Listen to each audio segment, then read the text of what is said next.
Oh, the severe weather from yesterday that postponed the second race of the 2010 IndyCar Series has finally moved through the area. You can see a lot of the water that is still pooled around this racetrack. And we have just gotten word we're going to have about a 10-minute delay because we're looking at the possibility, instead of declaring this a wet race, to allowing the drivers the choice of going to slicks, which would make the start even more interesting. As you can see, the cars are on the grid, and we are going to get this race in today here in St. Petersburg.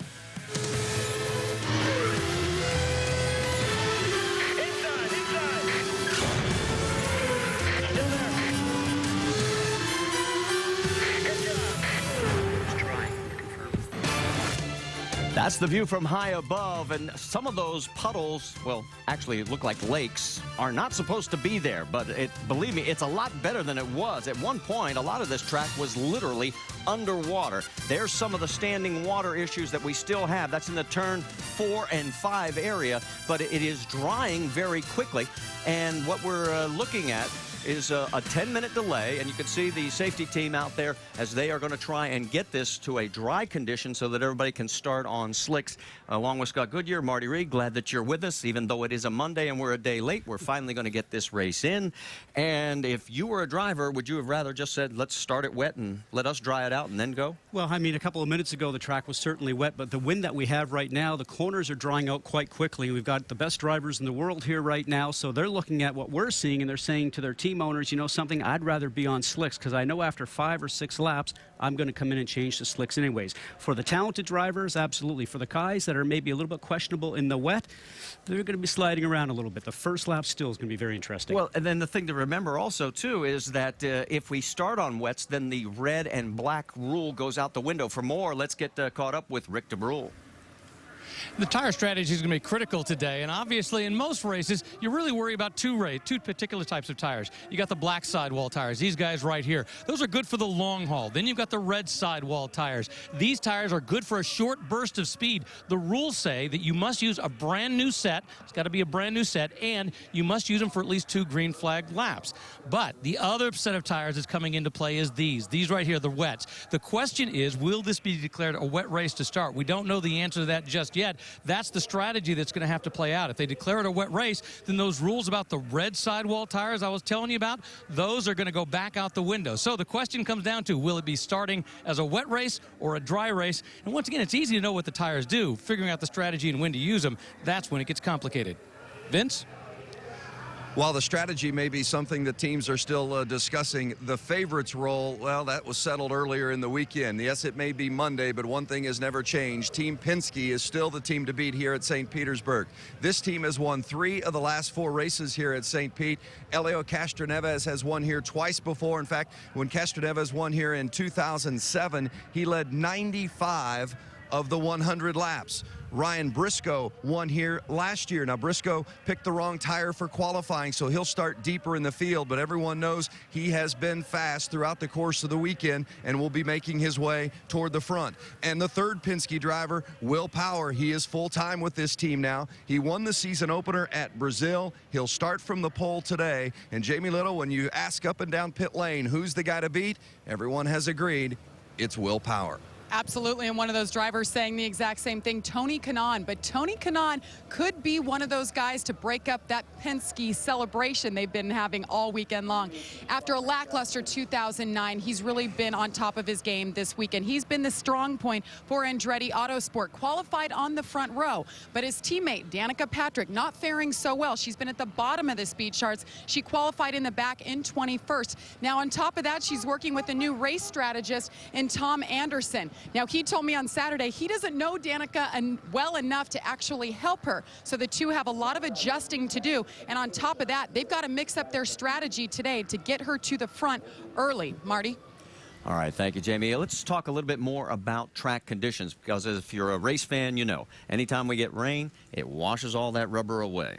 It really does, and it brings up all the oils and everything out of the racetrack itself. Remember, this is a city street course here that we're running on, so it's going to have a lot more in the pavement than we would generally see actually on a natural terrain road course. So I think for the first few laps here, even though it may be dry, it's going to be very slick. It's going to be what we call a green racetrack. It's almost going to be like coming here first thing on Friday morning when the course course was just put up and the cars were on there for the very first time. So for me, it's a 50-50 bet, but I think I would probably start off on the wets just to see where it goes. But you have to be back in and get on those dries as soon as it starts to dry out. Otherwise, your lap times are going to fail for that. Well, the other thing that's going to be interesting is turn number 1. Remember, that is on a runway, an active airport runway, and there's a lot of paint down there. When that paint is wet, it's even more slick than ever before. Stay with us. We're coming back.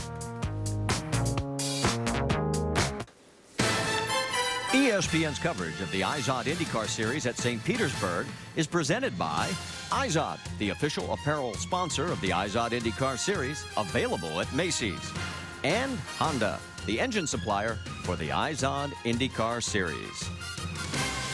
Well, the birds are loving all the water and the little worms and everything else that's brought up because it has been just torrential the last 12 to 14 hours, but the rain has moved through and the track is drying out, and that's why they went to a 10-minute delay just moments before we came on air, and they're waiting to see if they can get this into a typical traditional type start where the teams can go with black or red combinations. We'll keep you posted on that. This can be a bear of a track when it's dry, let alone when it's wet. You want some examples? Well, let's give you one. How about Dario Franchitti? He well, he had real problems the first day of practice. Well, in this course, you have to attack it if you want to get the lap times out of the car, but any small mistake, as we're going to see here as we ride on board with Dario Franchitti, he turns in, just makes a small mistake, goes into the barrier. Watch his hands. He knows he made a mistake. The frustration, a champion shouldn't do that. And he is going to be starting 13th. He was playing catch-up the rest of the weekend. First time in 15 races he is not in the top 6 on a road or street course. Let's talk about this 1.8-mile layout and give you an idea. Hey, Marty, we talked about how bumpy it is here because it is a street course. It's not a natural terrain course. So you're going on the city streets. You're dealing with the bumps, the manhole covers, the concrete patches that are here. And as you can see in this course, it's very tight. That turn 1 situation we're going to watch for on the start. It's going to become very slick. You talk about it being here on the runway. Watch for action there. It's almost single file, 4 through 9 in that back section. Again, very treacherous here, especially in the rain with the wetness conditions. Trees overhang that area. 13 and 14, we've seen a lot of spin-offs here in the last couple of days, so watch for that area too. It was very wet. We talked about a green racetrack. That's what's going to be. The run down here from lap 1 onwards into turn 1, great place to pass, and we'll look for a lot of drafting and pushing around in that turn there. And that is the most of the St. Petersburg area we have seen since yesterday. It was just unbelievable.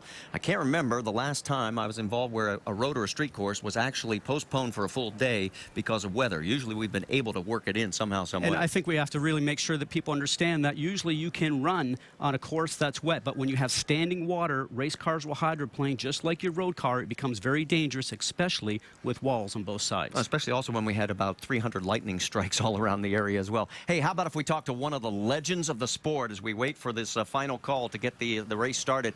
Mario Andretti is with Rick DeBrule. And let's talk about the tire situation. Obviously, it's race control that's going to make the decision as to whether they start on wet or dry. And we understand now it's going to be a dry start. But let's talk to Mario Andretti about if you were a driver and there's some puddles out there to deal with, it's slightly wet. As a driver, would you rather start on wets or would you rather start on dries? Well, obviously, I think you'd rather start on dries and try to make it through because you know, you're eliminating a pit stop, you know, because it's a big penalty here when you talk about not just a stop, entering and exiting. So right now, the way conditions are, I mean, it's really it's going to be a tough call for everybody, and it's not a black and white call. You know, you could be really, really right or really, really wrong. And once again, the race control just a moment ago declared it a dry race, so obviously that's out of the driver's hands. Now, we've talked about in the past the fact that you've made these decisions before, and, you know, it's never black or white. It's a lot of grays, and sometimes you're right, sometimes you're wrong. Yeah, but Rick, if they declare a dry race, that means you have a choice. You know, you can go out on wets or dries. If they declare a wet race, you must be wet no matter what. So now that's where the decision of the teams, you know, will make the difference. And it could be actually the decision of the race right now. All right, Mario Andretti, a guy who's made that decision more than a few times, sitting watching to wait and see what happens. And you can see some of the teams putting on the red alternate tires, including our pole sitter, Will Power. When we come back, we'll be getting ready to go green here at St. Petersburg.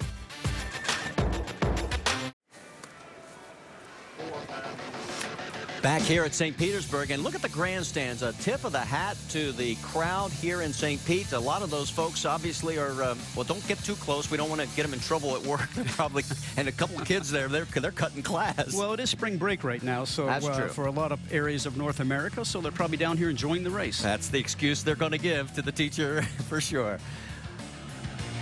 All right, we've still got teams that are changing tires, so we are just moments away from getting the cars started. We talked to one of the legends of the sport. How about another, A.J. Foyt?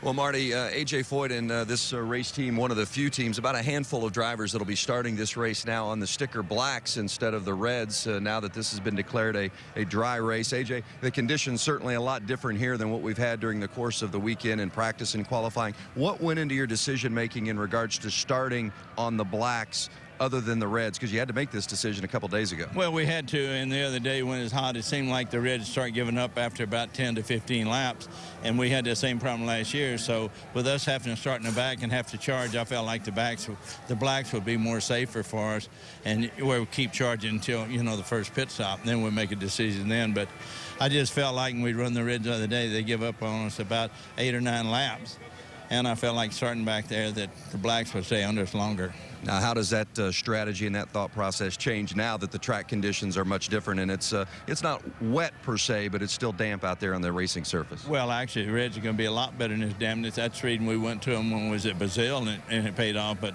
you had to make that decision 2 days ago, and I'm not a weatherman, and so you know, yeah, naturally I like to start on the reds, but you know, we already made the decision, so we have to live with it. Special talk then with Vitor about how he should approach these early laps on the blacks compared to what everyone else has with the reds? Well, it's really not that much difference. It's just a little bit harder, it seemed like, and it takes a little bit longer to get temperature up. So he's a pretty cautious driver, and he knows what to do. So he's in that cockpit. I'm not. I'll let him make them decisions. Oh, well, how about that? Letting Vitor make the decisions, AJ. We'll keep an eye on how Vitor starts the start of this race on those blacks. And as we said, a couple of other drivers that are on the blacks to start, guys. Of course, we mentioned Vitor, Dan Weldon, Rafa Matos. Also on the blacks, Danica Patrick will start on the blacks as well. So, Marty, about a handful of drivers will be on the blacks as compared to the reds here at the start. All right, thanks, Vince. You wanted to add something about? Well, and when they say, he said, you know, 2 days ago I had to make a decision. After qualifying in the IRL rules, you have to declare what tires you are going to use, reds or blacks. And now that it's gone back to being a dry race, then you can go ahead and have to follow that rule. So if you chose blacks, you're starting on blacks today. If you chose red, you can start on reds. And in this scenario right now, obviously, a lot of people would rather have the reds, I believe. Tony Kanaan going to be on the reds, as well as our pole sitter, Will Power. And, of course, putting a period on Vitor Meira's story, coming back from that fractured back at Indianapolis last year, his first race back. He comes back at Sao Paulo in front of the home country fans and finishes on the podium for the first time for A.J. Foyt. And I've spoken to Vitor, and when you come back from injury, because I've had this twice in my career with 2 broken backs, there's a lot of time sitting out. There's a lot of doubt in your mind whether you'll be physically fit by the time you get back into the race car with the high Gs that you have. And the second question comes in mind, and even Will Power said this after his broken back over at Infineon last year, you wonder if you will be quick enough. And both these drivers have proven that they can get past both those obstacles. So Vitor Meira on the blacks. As you can see, the skies are clear, and the crowd that has returned is going to be rewarded with 100 laps around this 1.8-mile, 14-turn street course here on the streets of St. Petersburg. Let's go trackside to fire the engines. Race fans, are you ready? It's now time for those most famous words in motorsports. Please welcome back Command Sergeant Major Marvin L. Hill as he gives the command. Command Sergeant Major Marvin Hill. Drivers, start your engines! The command has been given. Beginning with roll 1, please. Raise control, roll 1 hot. 2 hot. 3 hot.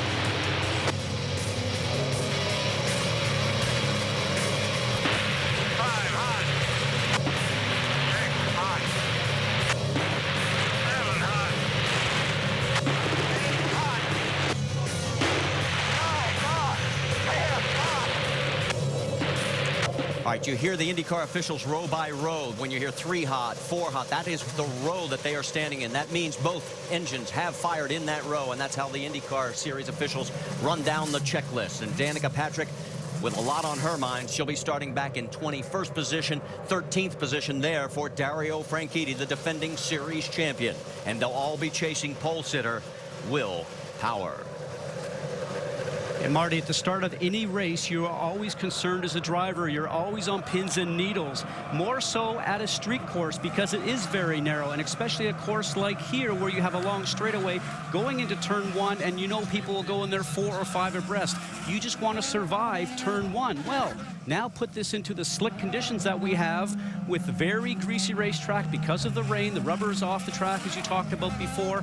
It's going to be a challenge for all of these drivers just to get through the first lap. And the guy that has to lead the first lap will be probably Will Power. He's going to be the guinea pig out there to show the rest of the drivers just how slippery the racetrack is. All right, this is the first of 4 pace laps where the drivers will get a chance to take a look at the entire racetrack. When we come back, we will go green, albeit one day late in St. Pete. Back here on the streets of St. Petersburg, we're getting ready for the start of the second race of the 2010 IndyCar season. We've got a total of 6 onboard cameras for you. As there you go from the top left, Elio Castroneves with the IZOD onboard, Dan Weldon with the National Guard, Danica Patrick, GoDaddy.com, Dario Franchitti with Firestone, Marco Andretti with the Venom Energy Drink on board, and Ryan Hunter-Reay with an IZOD onboard camera. Starting grid is going to come across the top of your screen, and yes, that is Milka Duno, and she spun on the pace lap in turn 13 and 14. We can tell you that only 4 drivers have gone with the primary black tires. Those 4, Dan Weldon, Vitor Meira, Danica Patrick, and Rafa Matos. They are all in the bottom half of the field. Everyone else in this 24-car field is on reds. If you make a change at this point and you say it's too damp for you and you go to wets, you pay a price. You pay a price. You come into the pit lane during the pace laps, you change tires, you then go to the back of the field for the start of the race. All right, let's listen in on Tony Kanaan's radio because he may be considering just that. CK, when you get down there on track, if we need wets and we take them right, we go to the back of the field, but it's better than going into the fence. So your call and let us know what you think. Just be ready. I might dive in the last minute. I don't want to tell everybody what it is, okay? So there you hear from Tony Kanaan. He's still not 100% sure. Well, the track will be so slick. As I mentioned just a minute ago in the broadcast, when you come here on Friday, the track is green. It has no rubber on it. The track has reverted back to that same situation and maybe a little bit worse because all the oils are now coming out of the pavement because the rain draws that up. And yes, the track might look like it's starting to dry, but it will be very, very slick. Boy, that's given up a lot of track position, though, going from second to the back of the field if you make that call. Here's what happened to Milka on the first pace lap in turns 13, 14. Well, and she has got the award this weekend for spinning in just about every session that we have had and goes ahead and stalls the car here. Now, the cars do have reverse this year, so on all road courses and street circuits, you have an opportunity to back the car out as long as you do not end up stalling it. But in this scenario, she stalled it, could not even get going forward. Milka also had contact with the wall. It damaged the rear wing. That was the only damage she had in that one contact, and she's got it refired and working back towards the back of the field. She is starting in the 24th and last position. Let's talk about our GoDaddy rules of the race as we get ready for the start of this event. Well, a scheduled 100 laps here, a 1.8-mile circuit, as we talked about. This year, I talked about the reverse situation. There is no onboard fuel management system for the drivers to adjust starting in 2010. With all the fireworks going off here in the background, very beautiful situation. And the overtake assist situation, 20 pushes you get to the push to pass, and it's 12 seconds each. And here, dry conditions, you'd probably have a minimum of 2 pit stops, but with the conditions here today, I expect to see a lot of people going off strategy, and we'll have to watch to see what goes on here at the very beginning. We heard TK talk about maybe popping in and getting some some rain tires. And Marty, you said you'd go to the back of the grid, but you know, as his team said to him, it's better than sticking it in the fence. That's very true. And going back to the push to pass, the overtake situation, one of our crew members came up with a great line yesterday when it was raining so hard. Instead of the button, you had 2 oars. Yeah, that was the situation. All right, the field is beginning to form up as they work their way. That is turns 8 and 9. We'll give you the turn numbers if you're not familiar with the track here. And you can see that the pace vehicle lights are out as they head down towards turn number 10. And this is a very tricky spot. A lot of contact has happened over the years here. Then from turn 10, you head up through that quick right, left, 11 and 12. And you can see by the edges of the wall, generally where the guys would take their cars out to the edge. In this scenario right now, it's going to be very wet there, so you're going to have to make sure you alter your line than what you are used to in the dry conditions. Okay, remember the paint on the runway at turn number 1. It could be very, very slick. Pace car has pulled off. The field of 24 forms. And as they come down the front straightaway, the second race of the 2010 Eyes on IndyCar Series is green.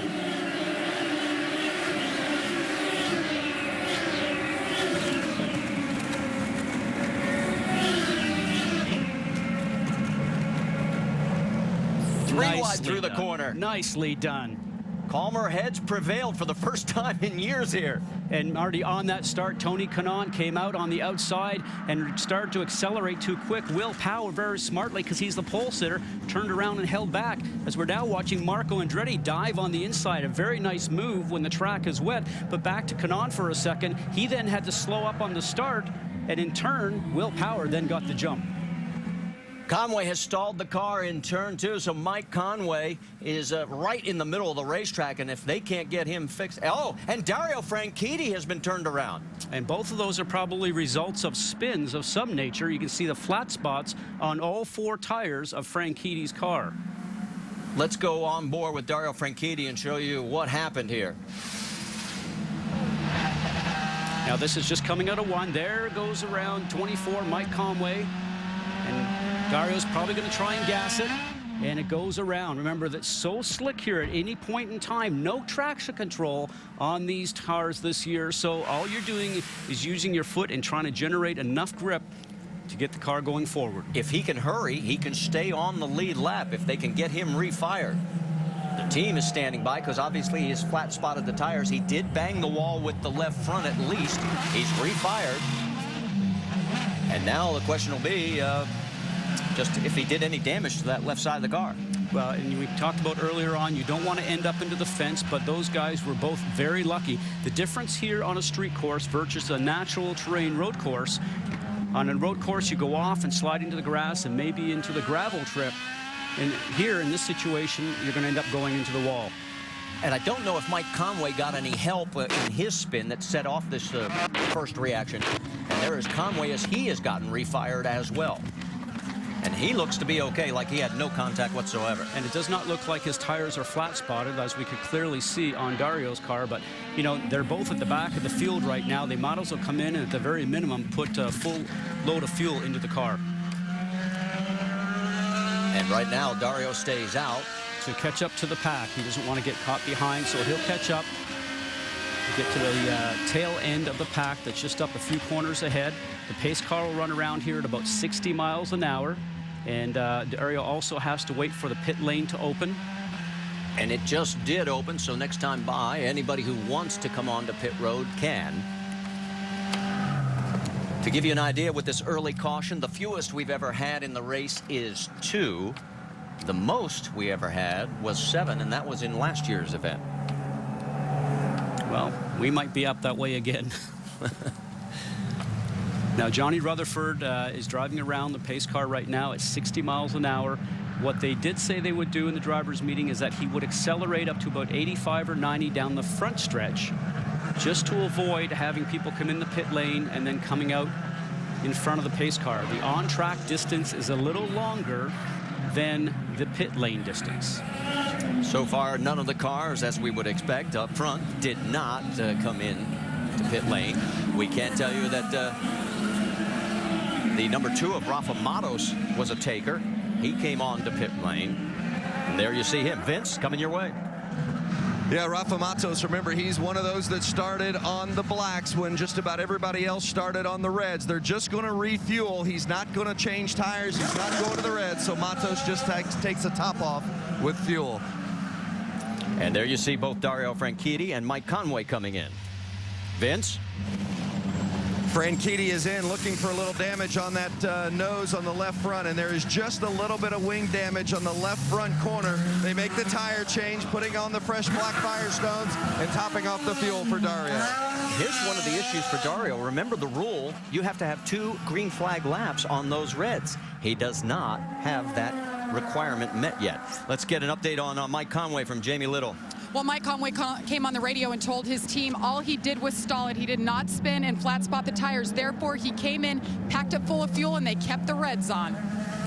So he'll be able to make that requirement very easily, but you want to add something there? You know, and we talk about the racetrack being very slick, but you can see in those pit stops just how slick the pit lane is. There could be issues there today also. All right, Will Power is going to bring him around. Turns 13 and 14. Pace car has already pulled off. He is in control of the field, and it is going to be Power, Dixon, Marco Andretti, Helio Castroneves, and Tony Kanaan. That is your top 5, and we're racing again in St. Pete. Look at the 2 different lines coming into turn 1 and even coming out of 13, 14. Will Power decided to take the traditional, what we call the rain line, get off the usual racing line where there is usually a lot of rubber and a lot of grease and oil comes out of that area. And what he decided to do was to run what he believes is a line with more grip. Boy, looking on the inside, Marco Andretti. He's in there hot. Can he make it stick? He's got the position. Give him second place. Wow, he's got a car that is working absolutely tremendous. And you can tell that because he has the confidence to be able to get into the turns really, really hard. Victor Brule? Talking about Marco Andretti, the weekend didn't start so great. Friday, they were a little out to, in terms of the setup they want. They managed to get it going and working during the course of the day. Throughout the course of the weekend, they got better and better. And into qualifying, they knew they were a top 6 car. They took a little bit of a gamble. It didn't go their way, but obviously the car is ready to race. And this is what they were shooting for all weekend, to make sure when the car was fast, it was at the right moment. And this is it. Boy, he is trying the outside of turn 13 and 14. As you look at our Firestone telemetry, watch him go up through the gears. In the dry, you get up over 160 miles an hour. We'll see how it works here in the wet. Big braking zone here, and he's going for the lead. And he's got it. Will Power surrenders first and may give up more. He does. And Marty, when I talked to Marco the other day, he is a much more confident driver now than he was last year. I'm sure the changes within the team are starting to work very well for him. And now more passing going on. Number 3, Helio Castroneves around Will Power also. So our pole sitter, who dominated all weekend, has been bumped back to 4th in less than 4 corners. And Tony Kanaan is all over his back wing. Now, I'm not going to get too excited right away for Will Power because he's got a car that he knows works very, very well in the dry. And as this course starts to get some rubber down on it and the conditions start to get better, watch for his car to improve, and then he'll start to march up towards the front. Justin Wilson in the 22, right behind. As you can see, he is running in this group as well as the battle continues up front. Ryan Hunter-Ray in the 5th position. Ryan Hunter-Ray, another Andretti Autosport team. A little oversteer there, trying to get the power down. You want a great run going down the straightaway, and here we go. And a pass for the lead with Dixon taking over the top spot. So the guys are getting very racy very early. So our 3rd different leader here in the early stages of this race. Marco Andretti 2nd, Helio Castroneves. There is Will Power a little bit further back. There's Alex Tagliani and Takuma Sato. Hideki Muto going through, and here's a pass back in, and that is Vitor Meira trying to work his way up through. He gets around Dan Weldon. And in the Dollar General car, the yellow 67 machine, Graham Rahal aboard Sarah Fisher racing car this weekend. And he has been giving that car its best ride on a street and road course for quite some time. Sarah, be the first to tell you, she is not a road course specialist. And she put him in this car for 2 races. He's still trying to come up with sponsorship to be able to join a team for the remainder of the season, but nothing signed yet.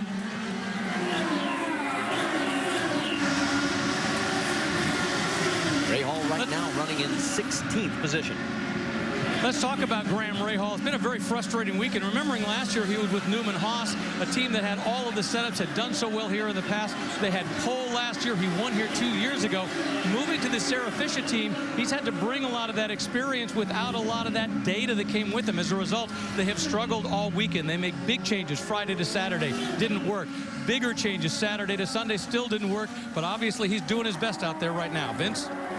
Well, the 4-car of Dan Weldon is up just one spot, but he has been racy, and this is a track in which he has won on once before, won in his championship season back in 2005 when he was with what was then Andretti Green. But now with Panther Racing, this is a team that needs to make some significant strides if they're going to compete for the championship, and Weldon believes it's going to happen on the road and street courses. They think that they're going to be a much better team on courses like this one, and he's running strong, but still mid-pack at this point.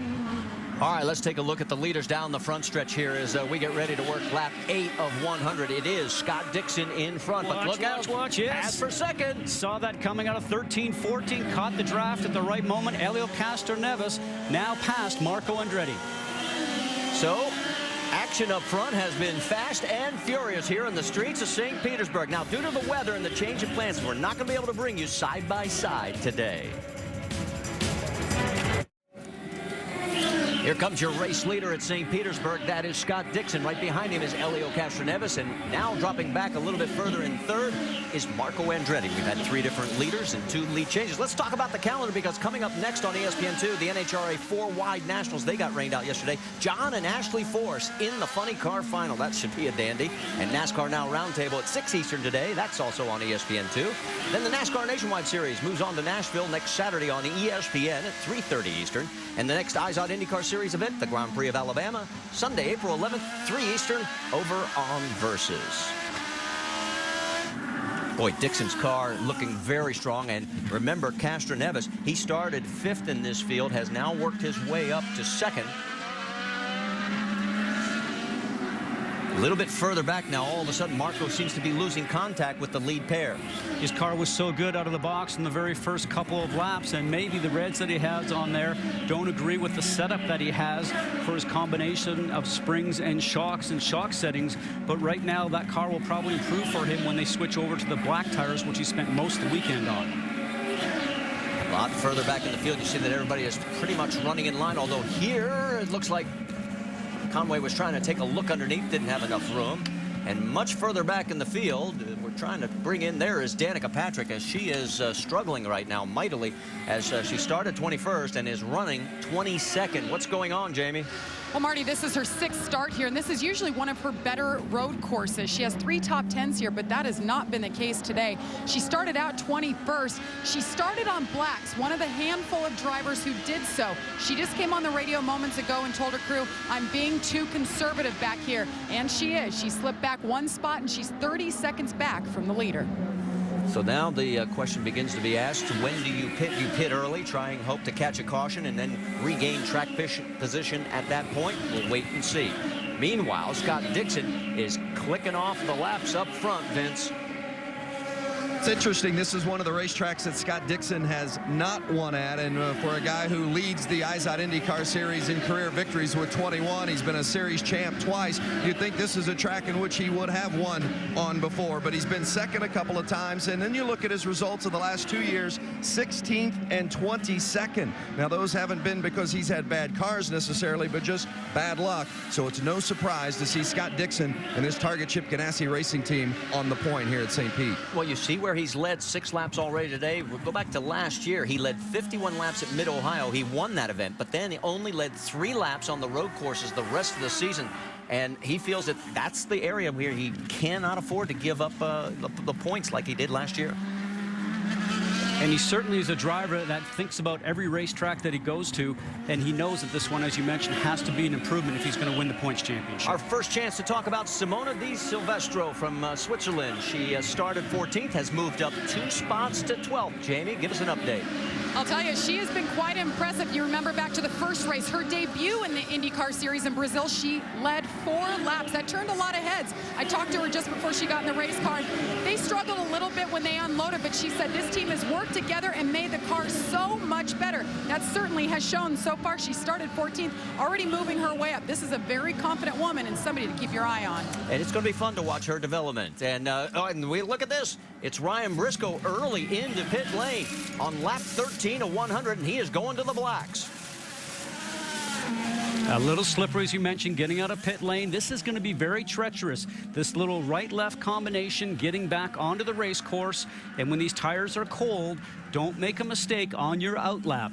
The drivers tell me it takes at least 2 going on to maybe 3 laps to get these tires up to temperature where they start to have some grip. Now remember, Briscoe started 19th, and we were talking about that go-off strategy, because now if a yellow comes out, he's already got fresh tires, fresh fuel, and everybody else will be falling in behind him. So we'll see if it plays out for Ryan Briscoe.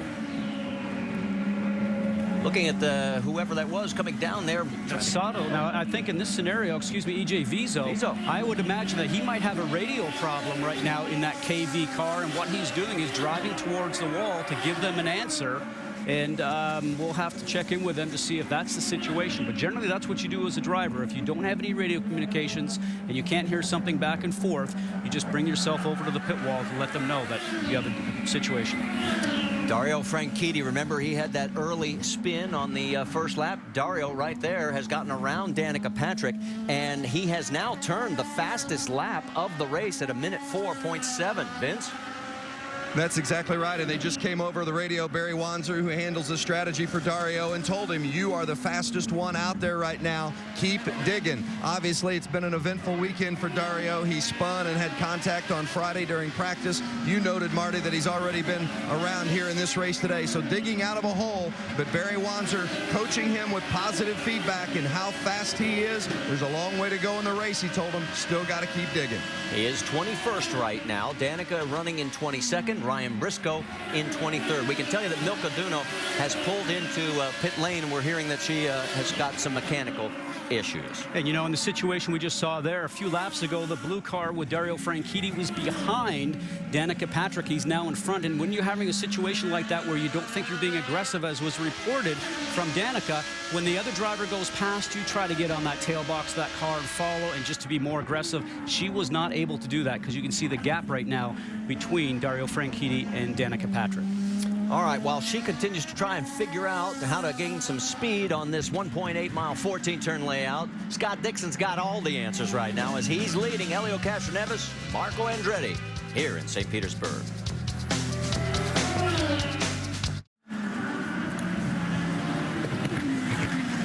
There's your race leader here at St. Petersburg, Scott Dixon, and he has opened up a bit of a margin now, a little over 2 seconds over second place, which happens to be Helio Castroneves. But the best battle is a little bit further back. Take a look at 3rd and 4th, because you've got Marco Andretti under attack from Will Power, and he's taking a look down on the inside, heading into turn 1, and he's got him, yes. And that move was actually done back in the back section 4 through 9. Will caught up through the tight stuff and almost tried to do something in 10, and then made the pass going down the front stretch, which is the safe zone because of the width of the racetrack. And you were saying during the break, it looks like Will's car is coming back to him. Absolutely, you know, and give him credit for having the patience. Race car drivers are known for not being very patient when other cars are passing you. And in that scenario, he was very smart, because he knew his car would come back to him once the track started to change. There is our current race leader. Let's check in on our Firestone lap leaders, and we'll be able to tell you that Scott Dixon has the most so far with 12, Will Power with 4, Marco Andretti with 1. You know, this is only the second race Scott Dixon has led at St. Pete. He led 36 laps in 2006, and he finished second that day to Helio Castroneves, the man who's tracking him down right now in second. There is Tony Kanaan. Kanaan currently running in the 5th position with Justin Wilson right behind him. And here we go. Take another look as you've got the Penske teammates going after each other, and Will Power takes over second place. And there'll be no fight there because of the teammates and because it's early in the race. Otherwise, you would have certainly seen Vince Welch, Helio Castroneves make that a very hard pass for Will Power. Well, and it's interesting, Scott, because Tim Cindric, who handles the strategy for Helio, had just come on the radio and told Helio that Power was coming and coming fast. So there was no surprise there, as he knew that Will Power had the fastest car between the two. And it's interesting, Power told me earlier in the weekend that he feels more comfortable now as part of the team as a full-time driver, and feels more comfortable recommending changes to the car that better suits his style. And he said, I think you're going to see a lot better performance and better results from me this year because of that comfort level. And Scott, as a former driver, you know, if the car's not quite right and you don't have the confidence to speak up about it all the time, it's going to make a big difference. Certainly will, and he is a guy right now that I want to ask Tim Cindric what he thinks about him. He said his wheels are always in motion. All he thinks about is motorsports, Marty. So as he comes down the front straightaway, let's go check in with Rick DeBrule. He's caught up with Alex Lloyd, who has just dropped out of the race. Unfortunately, as a result of some suspension problems. But Alex is the first person we can talk to about what the track conditions have been like this morning from the start, and what's it like right now? The track's okay. It was a little slippery to start with, but it really picked up grip pretty quickly. So, yeah, it's dry, it's a little slippery, but it's fine. What about lines? Do you have to work a different line, or will the regular racing line work? No, not really. Everything's as it was, just a little slipperier than before. Unfortunately, slippery got you a little bit in terms of your suspension problems. Tap the wall and you're out. Yeah, I don't know, the left front, it went in the warm-up, and today I radioed in saying my left front's just gone, and I just had zero grip on it, and it just slid up the track. I was trying to get it into the pits, and a couple of corners to go, the thing just didn't turn, and we just went straight and damaged the rear suspension, and that was it. So, yeah, I don't know what happened. All right, Alex Lloyd out of the race. Well, and you saw while they were talking that Hideki Muto came in and made a pit stop, so he has got fresh tires and fuel. Meanwhile, there is your race leader, Scott Dixon, and the gap is widening now as we look at the battle for Tony Kanaan, as he has got mirrors full of the 22 of Justin Wilson.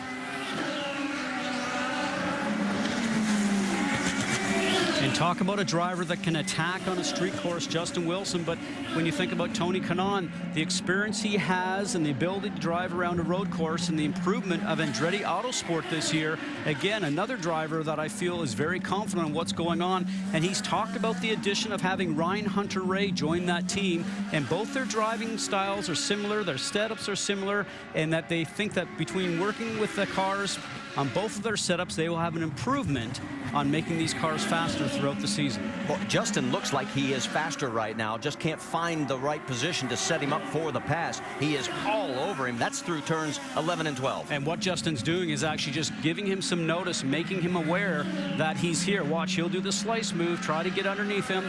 He takes a different run coming out of 13, 14, catches the draft, get up to 6th gear, probably about 160 miles an hour, try to slingshot on the inside. Will he get it done? Remember that? Oh, and see how slick that paint is on that runway? He manages to hold on and takes over the spot. And there is a Graham Rahal, and all of a sudden he peels off and is coming down pit lane. So Rahal in 15th position for his first stop. Rick? And remember, this is the first pit stop with this Sarah Fisher Dollar General team. They come in, they're making one minor adjustment on the front right wing. They make that. Remember, they've been searching for a good setup all weekend. Clean stop, and they're away. We can tell you Alex Tagliani also made his pit stop, 11.1 on the clock. There is Sarah Fisher, team owner. She'll be back in the car when it's on the ovals. And we already mentioned the fact Graham will be driving this car one more time at least. Coming down the front stretch, there is your race leader, Scott Dixon, as he has now led 17 of our 22 laps that we have completed. His lead is now 6.6 seconds over Will Power. So while he continues in control, there's still a lot of racing to go. Stay with us here at St. Pete.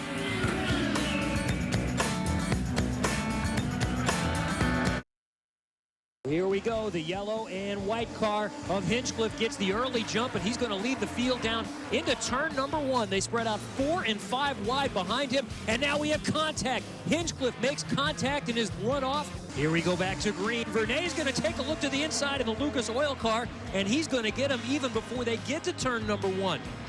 Checkered flag is out. J.K. Vernay. And that was yesterday's Indy Lights race, and J.K. Vernay really ran away from the field. At one point, he had a 27-second lead before a yellow came out, and he just dominated. He was putting on 2 seconds a lap on everybody, so congratulations to J.K. What's going to happen here is there is Scott Dixon as he is looking for his first win here in the streets of St. Petersburg. He's finished second here twice. He's approaching Graham Rahal to try and put Rahal a lap down. Oh, no, we've got a crash. Takuma Sato is into the barriers at turn number 4. Exact same place where Dario Franchitti hit the wall the other day. Very bumpy street circuit we talked about. It just takes one minor slip, and we're only talking about a turn-in point, changing it maybe by about 6 or 8 inches. You can be on a certain bump and lose the front end, and off you go into the tire barrier. Now let's watch in this replay. A little bit of a defensive line he's doing right now, and that causes the arc to be way too tight for him to be able to get through, and the 14 car Vitor Meira slides through on the inside. So he'll go back and rethink that one. You can see how the tires are just locked up and into the tire barrier. And that was a battle for 9th on board with Dan Weldon. He's right behind these two. And watch, he sees everything that's going on. The cars on the left are on the right portion of the racetrack. Very difficult, even in prime conditions, to make that tight turn for Sato. And remember, he crashed in that very first race back in Brazil, Jamie Little, and he didn't get past turn 1. So this was really his first official race. Now, unfortunate for him, it's been 5 laps. He has been telling his team, my left front is gone. I need to pit. They said, stay out. We got to stay in our window. Stay out. Every lap, guys, he's been begging to come in, and unfortunately, it ends in the tires. Well, and that'll be the communication that they will go over, and maybe next time. Remember, he's a former Formula One driver. Really didn't start racing until the age of 20. By 23, was running in F1. And now finds himself over here in the IndyCar series, making the big adjustments from having all those wonderful heavy-duty brakes. Well, you know, we talked about that the other day, you know, when we met with him. You know, 20 years of age to start. A lot of these drivers now are 19, 20 getting into IndyCars. He had 91 F1 starts. His best finish was actually at the U.S. Grand Prix, and he finished 3rd over there. Just a very likable driver, and I think he's got great things coming in this series once he can get to the finish line. Pit lane is closed right now, so everybody will continue around one more time. That will give us an opportunity to step aside for a quick break. And here's one more look at Takuma Sato. It just didn't work out today in those beautiful Lotus green colors.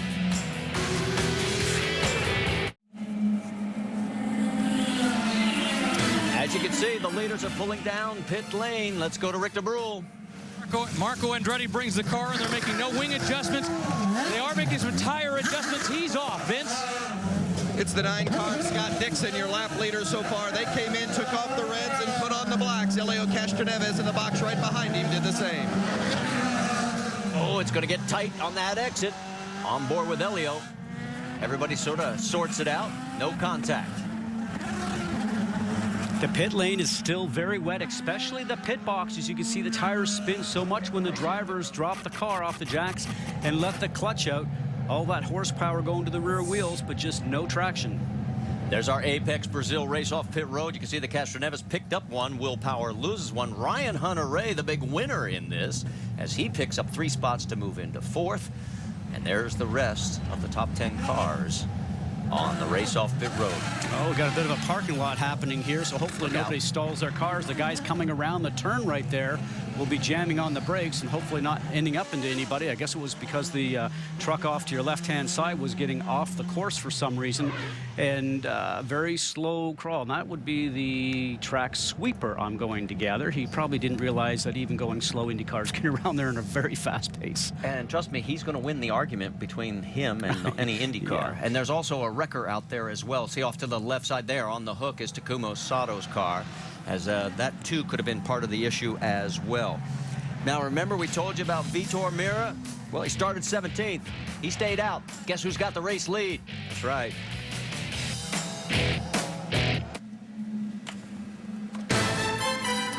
ESPN's coverage of the IZOD IndyCar Series at St. Petersburg is presented by IZOD, the official apparel sponsor of the IZOD IndyCar Series, available at Macy's.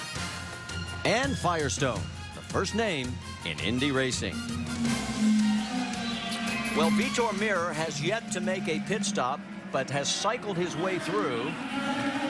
And now being given a wave around past the pace car. I'm trying to figure this one out. And we're being shown 1 to go. And yes, he is the race leader. And that vehicle right in front of him is Romancini. He is trying to get back around onto the lead lap. And now they're saying that the 14's going to have to slow down a little bit. I wondered where he was going. Well, if you remember, back last year at the Indianapolis 500, a frightening moment for everybody and a very painful one for Vitor Meira, as he and Rafa Matos get together into turn one. Turn one, Indianapolis, about 230 miles an hour, and not intentionally done, but you can see what happens when two wheels touch. And that was a scenario. Now, this was back here in Brazil, the very first race, and Vitor Meira making a great move underneath Rafi to get that hometown advantage and being able to stand on the podium. And Rafa Matos, again, will be right behind him in second place. Now, they are going to have to reorganize this start because I was wondering what was going on because all of a sudden he went firing past, and now he's going to have to hold up and wait for the field to come back and catch up to him. So that'll give us a chance to squeeze in another quick break. Stay with us, and we'll return for the restart here in St. Petersburg.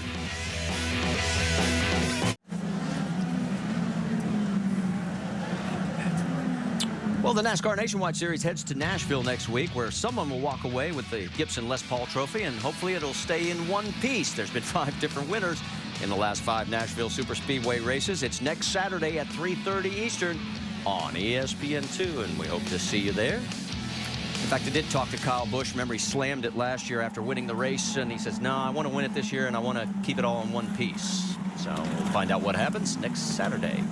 Right now, let's clear it up. It was Rafa, or I should say Romancini, getting the wave around, and unfortunately, Vitor misunderstood. As we go back to green flag racing, he gets back into line. He's the race leader with Rafa Matos second, Dario Franchitti third, Ryan Briscoe fourth. Remember, these guys are all on different strategies now. You saw a move with Hideki Muto just almost trying to get back past the BMW car of Alex Tagliani, but he couldn't get it done. Remember, the tires are still going to be just a little bit cold, and is he going to try it now? Yeah, Hideki Muto's going right underneath Tagliani. He's going to take over that 5th position. That's Mario Moraes in the 32, and there is Scott Dixon, who's led the most laps here with Graham Rahal right behind him.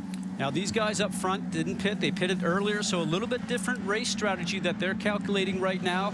Have to wait to see what happens here in the future with the way the yellows fall. And as we go around this racetrack, you can see a lot of the banners are starting to come off the wall, especially there on the exit of 9. I have noticed as we ride along with Castro Neves, and he squeezes his way through past Rahal, and that costs Rahal another spot also, as Will Power takes advantage of that. What a brilliant pass. Very, very gutsy by both those guys, and Graham Rahal gave him enough room as he drops 2 positions. And there you see our race leader, Vitor Meira. Second place, Rafa Matos, Dario Franchitti now running in third. There's Dixon sticking his nose out, trying to take a look underneath, and he gets chopped, and he loses the wing. Oh, Moraes cuts across the front of the bow and breaks the wing on Scott Dixon's car. So does that mean another problem for Dixon? And Moraes has a flat, and now Dixon can't see. There's no way he can see right now with the way that end plate has come up. He can look out the right side of the car, but boy, turning left right now, that's got to be just awful. Well, it's also a bit of feel. You know exactly where you've been around this racetrack for the last couple of days, and a veteran and a champion like Scott Dixon will not make a mistake on the in-lap here, but certainly he's radioed in saying, I will need a new front wing. And we can tell you Moraes suffered a cut tire in this incident, so he is slow on the racetrack as well. That's Will Power going underneath Dixon.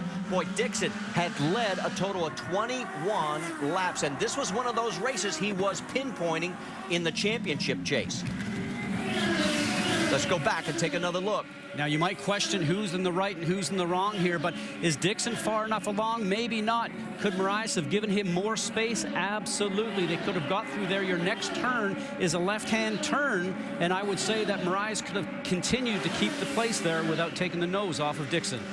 And Dixon has pulled in, and so has Tony Kanaan. So Kanaan has come into pit lane.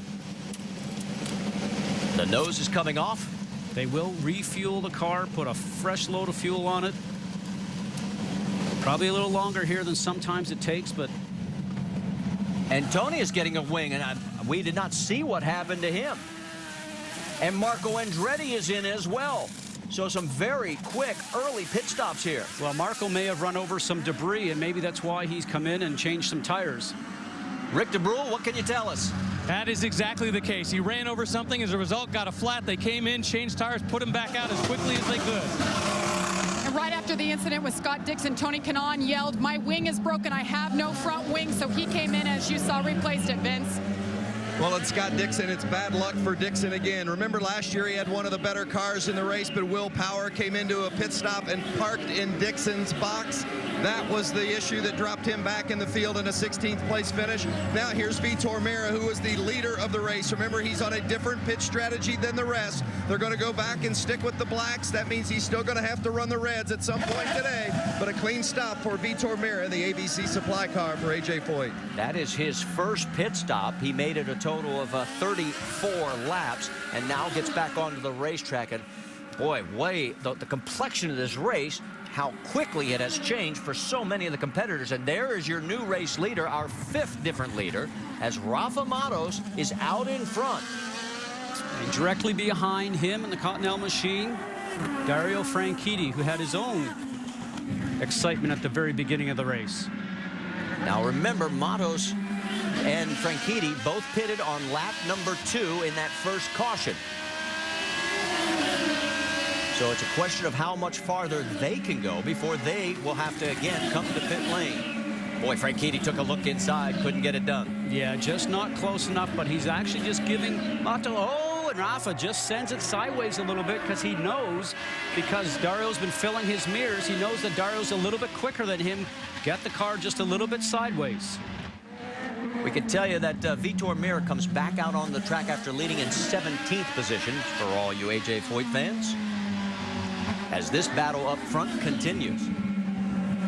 Scott Dixon will also be able to tell you is now running in 18th position. Now, as you mentioned, with these two cars being on different strategy, they're going to try and run as strong as possible, maybe trying to conserve just a little bit of fuel so they can make this run as long as possible. See if they can get this done. Now remember, they do have an overtake position that they can push to pass. See if Dario's going to use it here. It'll go green if he decides to step on the button. You can see that each of them have used it. One twice, the other 3 times. You get 20 of these 12-second overtakes. Yeah, Dario's not getting out of turns 13 and 14 strong enough, Marty, to be able to get close enough to be able to use that. We're hearing that Rafa Matos will be heading for pit lane this lap. He led 2 laps at Long Beach last year. That's the only time before today that he led. Look at this freight train coming through turns 2 and 3. That's Helio Castroneves. You're saying, how can I tell the Penske cars apart? Helio's got the orange mirrors and the orange wing plates. Will Power has got the black mirrors, black wing plates. And the white is for Ryan Briscoe. And there is the difference between the 3. And with this race course, if you're faster, for instance, if you're Mike Conway, that's at the back of this train right now, it's very difficult to be able to get past cars. Only about 3 opportunities to pass here every lap, and that's going down into turn 1, and then we see some action going down to turn 4, and occasionally in turn 10, where we just came out of. But to get a pass done going down into turn 1, you have to come out of 13 and 14 really, really strong. You take advantage of a draft, and we're going to watch some of this here now. And Rafa Matos is into pit lane. Vince? Remember, Matos had the outstanding run at Brazil in which he finished 4th, but they have struggled all weekend long trying to find the right grip on this car to make him comfortable. They started out on the black tires, but now they've gone to the softer compound and the reds. They're still waiting to finish the fuel load, and they've got it in a way. Goes Rafa Matos. And that means the lead now hands over to Dario Franchitti, our 6th different leader today, with our 5th lead change. And well, we may have had to wait 24 hours, but what an incredible race that has unfolded, as there is Dario. Remember, he is due for a pit stop, and now in 2nd place is Ryan Briscoe with Hideki Muto shown in 3rd. There goes Briscoe, and a little bit further back will be Hideki. Now remember, Briscoe last pitted on lap number 12, so he can go a lot further, and the 06 pitted on lap 19, so he's even got a bigger window. And then further back, you've got 4th place, as you see that battle. And here's the freight train on back with Tagliani in 5th in that 77. Then Will Power, Justin Wilson, Ryan Hunter-Reay, and look on the inside. Conway's taking a look underneath Vizo. Can he get it done? Yes. And that was the opportunity we talked about, coming down the main straightaway here at this airport circuit, and probably uses the power assist button to be able to get that deal done. Nose to tail racing in the IZOD IndyCar Series. This has been very entertaining. We hope you are enjoying it. There's Tagliani in that 77. He will be in that car full time this year. And in the back of the screen, there is Danica Patrick. She has moved her way up to 14th now as we go on board.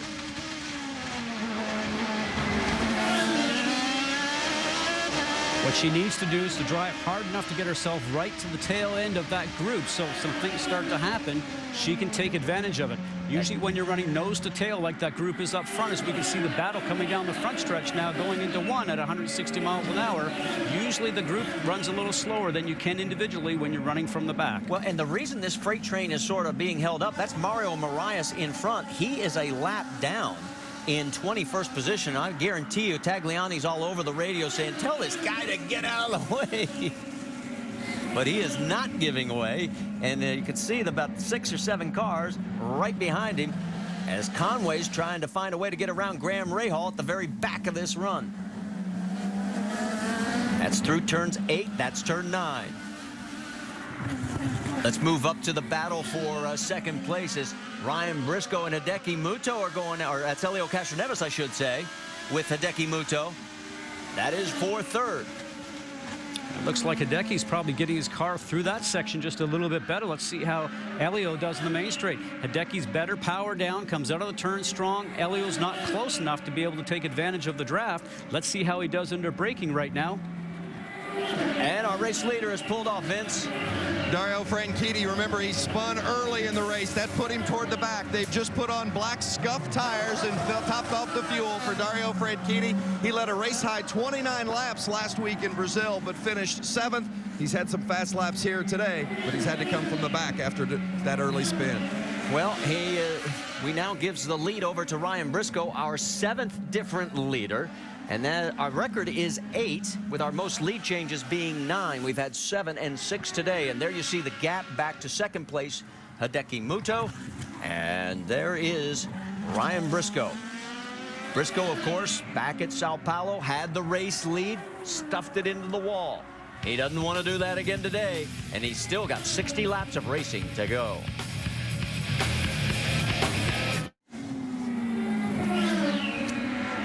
You're looking at our race leader, our 7th different leader here at St. Petersburg, Ryan Briscoe. He's run 15 road and street court races since joining Team Penske at the start of 08.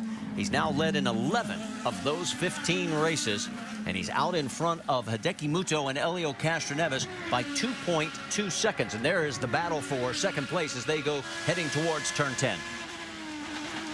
Elio's been catching up to him, working hard. Getting under braking seems to be his strong suit, but you have to get out of 13 and 14 to get that run down the straight to get a clean shot. He just does not seem to get through the switchback there.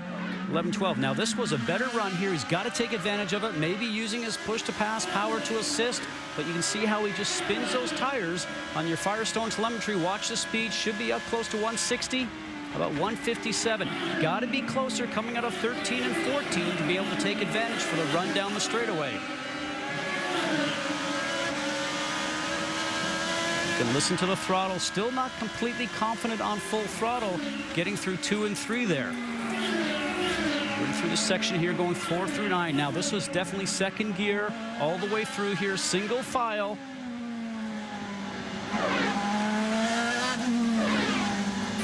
Now hard on the gas, the back end slides around a little bit because the road falls off there because of the crown in the road.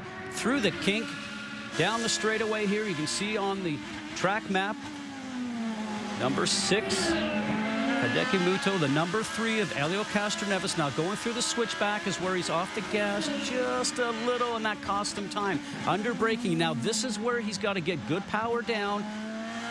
See, he rolls on the throttle, cannot commit. He's got to get closer, Marty, if he's going to have the opportunity to make that pass down the front straightaway. Give credit to Hideki Muto. He is driving a very strong race right now. Remember, he last pitted on lap 12, or I should say on lap 19, and then it was Castroneves on lap 27. So Helio will eventually inherit this position just through the fact that Hideki's going to have to pit first. Let's move a little bit further back, and you can see that Will Power comes into screen. There is the waving flag for Marias to try and get out of the way, and he still hasn't moved over, and look at the logjam it has created. And as frustrating as this is for a driver, you love this. The battle, the car in front, the car behind. You're trying to make some ground on the guy in front, waiting for him to make a mistake that you can get past, and you're also protecting your backside. So in this scenario right now, frustration, but it's a great time inside the cockpit. Well, it has been 33 laps since Ryan Briscoe hit pit lane. He is due. Stay with us.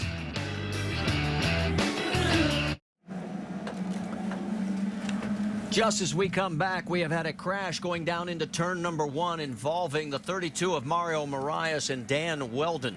And there is Marias, and there is Weldon. Trying to see if there was anybody else involved in this, as we had parts and pieces flying all over the place. Speaking to Dan this weekend, he certainly expected good things out of this race also. Remember, a great run for that Panther team aboard the National Guard car in Brazil. And sometimes his strong suit has not been the road courses, even though he has won here back in 2005. Now, we talked about the wide entry going into 1. Let's look to see how great this is. Oh, and I can tell you what's going to happen right here, right now. Just going in too quick, locking up the wheels, the number 4 National Guard car. Well, remember, Marias was at the beginning of that long line, so something looked like it happened to his car, and he had sort of moved over. See, he's slowing, and Dan just can't turn it in quick enough. No, and it's interesting how that left front locks up even when he's going straight. Let's listen and watch from on board Dan Weldon.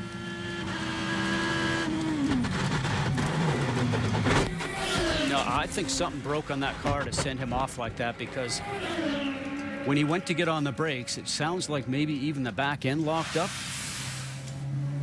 Because if anything, you shouldn't be really locking up that left front. See his wife Susie right now, obviously a little disappointed with that.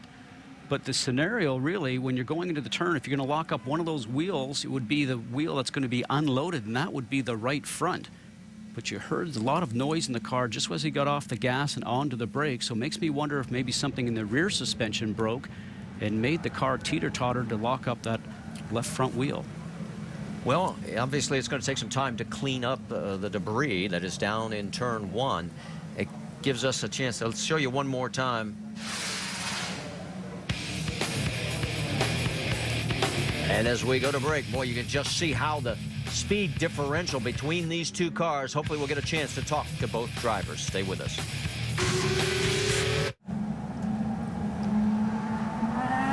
Under our third caution here at St. Petersburg, Florida in the IZOD IndyCar Series, and pit stops are looming, and what a huge break for the 6, our race leader of Ryan Briscoe, because he was due for a pit stop, and now he will get to come in, and just about everybody else is going to follow, and here they head down pit lane.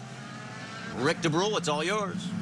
Hideki Muto brings the car in. Remember, he was running in second place. Interesting, they're going to move to red tires, and because they're going to the red tires, they're going to make a minor adjustment on the front wing. Half a turn up, but they like it. Now they got to send him back out. Jamie? Ryan Briscoe says the car is good. They get air pressure in all 4 tires. Fill it up with fuel, Vince. Elio Castroneves came in, and as you see, a little bit slow getting out, but one of the breaks that Elio had is that Scott Dixon elected not to come in, so Elio had a clean exit out of the pit box. And several cars stayed out, including their teammate on Team Penske, Will Power. Scott Dixon stayed out. We'll sort it all out for you. Look at all the debris on the 12th car, Will Power. Looks like he picked up a banner somewhere along the racetrack. On the front wing and on the rear wing. Don't think it'll cause any problems. Now here's the replay. We talked about Dan Weldon. You can see that right rear suspension is broken, and that's why he locks up that left front wheel. So that is not Dan's fault. Remember, that's at 160 miles an hour. He's going into the turn. Now, as we're going to watch from the rear here, you'll see Dan's car come into view, and we're going to stop it there for you for a second, and then just look at that rear wheel. That is up off the ground, and the car is now just going along, and he is a passenger.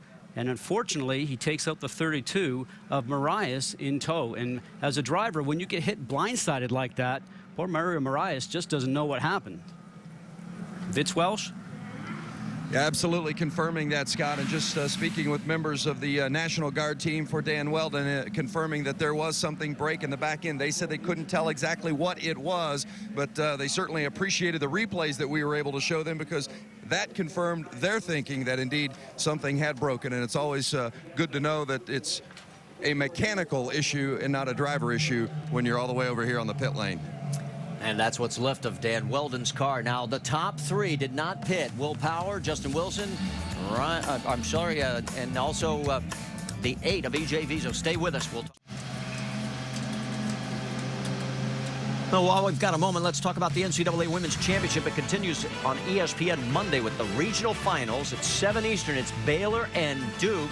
And then, following at 9, Xavier and Stanford, all of it on ESPN. The Women's Championship presented by Capital One on ESPN Monday. It's the exclusive home of the NCAA Women's Championship. Back here under our third caution. We've had 7 lead changes between 7 different drivers. And let's hear from Dan Weldon and get his perspective on what happened. Vince?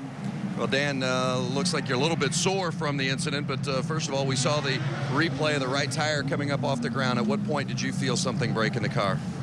Just under braking, but I got to say the National Guard boys and Panther Racing have done a superb job. I thought we were running, very strongly. We'd positioned ourselves well. We had a good strategy, and these things happen in motor racing. There's, troops out there in Iraq and Afghanistan fighting to enable us to roam this country freely, so that's nothing. Physically, we saw you look a little stiff as you walked over here. What's feeling painful on the body? No, nothing too bad. It's just it was one of those kind of big hits. I got to say sorry to the KV crew for just hitting Mario, but yeah, probably got lucky on that one. But just goes to show you the National Guard Panther Racing team. We're really going to be a force to be reckoned with, and I'm proud to represent all the troops and everybody from the National Guard. 2005 St. Pete winner Dan Weldon, done early today. Marty? And a very tough break for Dan, as that team was trying to move forward in the field. Take a look at the top 3, and you can see Power, Wilson, and Viso. Now, they last pitted on lap 27, and then in 4th place, Simona Di Silvestro. She pitted on lap 29. And then in 5th, you've got Danica Patrick, as she pitted also back on lap 27. We're still under yellow. Let's step aside for another quick break as the sun has come out in St. Petersburg. Just as we come back to St. Petersburg, we're back to green flag racing, just past the halfway mark with now 47 laps to go. It is Will Power, Justin Wilson, E.J. Viso, Simona Di Silvestro, and look out, there goes Dixon around the 14 of Vitor Meira. And Dixon's car with a part of a banner on the front wing. We've seen a few cars carrying the banner. You can see right now also the 12 of Will Power. And there you see as he has gotten around Frank Keedy. So Dixon continuing to move forward. Danica Patrick currently running in 5th position. That is a great run for her. She said to me yesterday, I know I'm a better racer than I am a qualifier, and I just got to get out there, get into a rhythm, get into a pace. She's the biggest mover right now, up 16 spots, which is pretty good. No doubt these yellows and a different race strategy has assisted her. Now she's just got to keep her foot on the pedal and stay up towards the front of the queue. Well, the guy you have to keep your eye on is right behind her there, Scott Dixon, because remember, he pitted on lap number 40. Everybody in front of him was lap 27 or 2 laps later on lap 29. Now watch, Scott will be on the gas and try to get a run with her, maybe even push the pass button. He'll try to get a slingshot here. Watch for him to pop out up to 6th gear, about 160 miles an hour under braking. He'll stick his nose in there. Okay, now you've got Scott Dixon in front of you, and Danica Patrick. You need to keep up and run his pace if you can, because you know he's going to march towards the front. So Dixon back in play here with this yellow. The other guy who benefited from it, as we mentioned, was Briscoe, and whoa, and there is Frank Keedy as he has peeled off and has taken a full load of fuel. Vince, what was going on there? Franchitti had a flat left rear, so he had to come in and get that tire changed. Of course, they made the tire changes and took that opportunity to top off in fuel. Man, what an eventful day it's been for Dario Franchitti, huh? Boy, that's for sure, as he now stops on lap 54. He had only had 14 laps on those tires, and so a a bad break again. Well, a bad break, but, you know, he didn't pitch it into the wall. Now these drivers have on their electronic dash, as we're watching Scott Dixon now trying to chase down Simona. They have an ability to bring an alarm screen up on their dash that tells them that the tire pressure is going below a threshold. The driver will see it on their electronic dash, as the team will in pit lane via telemetry. So 2 interesting ways here. You saw the light on Di Silvestro light up green. That means that she was on the power assist. She is trying to hold off Scott Dixon right now. Very impressive, this young lady. Spoke with her yesterday. A lot of confidence. Has done a great job here learning tracks, learning these big cars, more weight, more horsepower, a little bit more downforce. And she pushed that button to keep ahead of Scott Dixon, maybe because she didn't get out of 13 and 14 to get that run down the straightaway as she would have wanted. But right now, Dixon seems to have the faster car. She's 21 years old, from Switzerland. And doing very fine. Vizo. And that was a cause because he scrubbed the wall back in 10. I would imagine he's knocked the wheels out of alignment there. We'll see if he actually is going to have some handling problems. All right, let's watch to see if the push to pass is used by either of the drivers this time. Vizo back up the speed. Yes, Di Silvestro did push. Now that, when you push it, goes for 12 seconds. She seems to be pushing it halfway down the straight, maybe looking in her mirror to see whether or not Dixon's going to take a run at her. But if she's going to use it at all, she might as well use it right at the very beginning, and Dixon's going to look on the inside. He's got her this time. And there's Danica right behind. So 3 cars in close proximity to each other, and now Dixon keeps moving further forward. Put him up to 4th position. Jamie, you've got more? Well, both the ladies running together, Simona Di Silvestro and Danica Patrick, both on this similar fuel strategy. They're going to have to pit around lap 65. Right now, not saying a lot on the radio. Their cars are working, but they are definitely having a battle. Simona, her 2nd ever IndyCar race, and of course, Danica Patrick's been in the league a while. Yeah, and I'm sure that Simona would love to finish ahead of Danica. She knows that Danica gets a lion's share of the publicity, and this is a great way for her to put her name out there. Seeing if either one uses push to pass. It doesn't look like it on this lap. No, Danica was close, but makes you wonder. You see that she has not used it whatsoever so far this race. So is there a situation where maybe she could have pushed that and got a little closer to Simona and made the pass? But work hard in the infield throughout all this tight stuff. Get close through turn 13 and 14. As you watch the Firestone telemetry, you can see how slow some of these turns are. All staying in 2nd gear through all this tight stuff. Remember, blind turns here. You can't see what's around the corner. Here's a difficult one. Going through 9. The road falls off because the crown on the road, but you want power down to get this run down this back straightaway. Through the kink, you'll get up to about 150 miles an hour here. Hard on the brakes, down to 2nd gear. Watch the wall on the right-hand side. Comes up so close. Let's check back in with our race leader, Will Power. He has about a 2.5-second lead over 2nd place, Justin Wilson. E.J. Vizo's another 2 seconds back in 3rd. And Scott Dixon is the man on the move. He has fought his way back to 4th. And there you see as he is closing in on Vizo.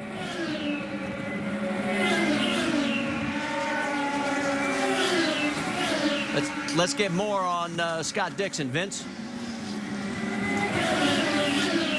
Well, Marty, it's been an eventful day for Dixon as well. Remember, he had to come in and change that front wing after some damage with the contact with Mario Moraes. You noted a moment ago that he has the banner that is stuck on the front nose wing as well. Scott Dixon has won 7 times on the road and street courses. He's always one of those guys that you're going to have to beat here at St. Pete, and anytime you're turning right and left. And they're also talking about they're doing just fine on fuel. They're always conscious of their fuel mileage. Rick DeBrule. E.J. Vizo was hoping for a little better fuel mileage. Now that he's got Scott Dixon behind him, the team has told him, go ahead and fight. Do what you have to do. Stay out front. Remember, it was a few years ago he got his best career finish here of 4th. He'd like to see that even better today. Vizo making the switch over to KV Racing this year, one of 3 cars on that team. And he has got his hands full right now with a closing Scott Dixon.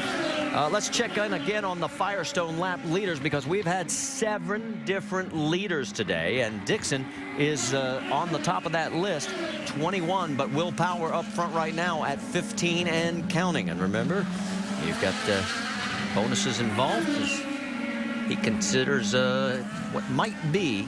And remember, we talked about the beginning of the race. This is one of those races where Dixon felt he lost the championship last year. Speaking of Will Power, he's got even more banners. He's got them on the mirror, both wings, but it's not affecting the performance of the car. Well, as long as they don't come anywhere inside the cockpit or above and on your shield whatsoever. I had that at one place down there in Miami years ago, and boy, it just throws a fright into you very quickly. Well, that or the airbox intake, that would not be very good either. As they come down the front straightaway, let's get an update on Justin Wilson. Jamie Little. Well, he's quietly sitting there in second. He has yet to lead a lap today. Now, this is another driver on a new team this year. Dennis Reinbold, the owner of the team, told me they are so excited to have this driver on board. He's really taken the leadership role and helped Mike Conway, his teammate, out. Now, he started fourth on the day. The car is good, but his idea right now for the perfect strategy is to stay with Will Power, and that looks like that's going to bring him in around lap 65. Thank you for the update, Jamie. And Wilson continues to motor around here and maintaining the gap. I mean, it's now about 3 seconds. So Will Power right now in control of this race with the 22 of Justin Wilson second, E.J. Vizo in third, and we are 40 laps to go here on the streets of St. Petersburg as Will Power looks to go 2 in a row. Can he do it after winning in Brazil? Well, stay with us and find out.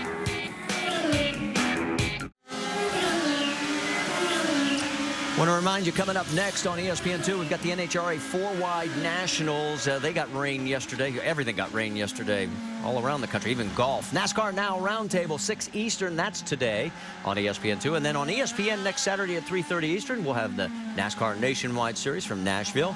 And the next stop on the IZOD IndyCar Series is in Alabama, Sunday, April 11th, 3 Eastern, over on Versus.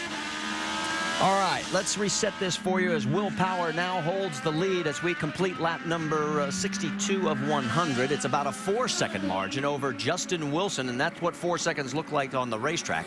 E.J. Vizo is running in third, and closely behind is fourth place is Scott Dixon, and it is still a good battle for fifth. That was Simona Di Silvestro and Danica Patrick. Then a little bit further back, you've got Rafa Matos with mirrors full of Tony Kanaan, Ryan Briscoe, and whoa, he took a look outside. Cannot make it through. Now, we were talking about Briscoe there. He's got Castroneves right behind him. They're 9th and 10th. Remember, they last pitted on lap 49. That's the latest of anybody in the field. So here comes Kanaan taking another peek on the inside. They just fly through that section there, and you have to have a great run out of 2 and 3 if you're going to make that move on the inside of 4. But boy, you need to be very confident that you can get it done without taking both the other driver and yourself out. Okay, Will Power up front. Look at the gap back to second place, Justin Wilson. And the question is, when is somebody going to blink and pit? E.J. Vizo's the first to blink. So he comes in. Vizo last pitted on about lap 27. Rick, it's all yours. E.J. Vizo is playing the fuel game, hoping to get in, get out. The problem, they're probably going to need a little bit of luck. They're putting primaries on. They may need a little longer window, some yellows to make it the rest of the distance. Jamie?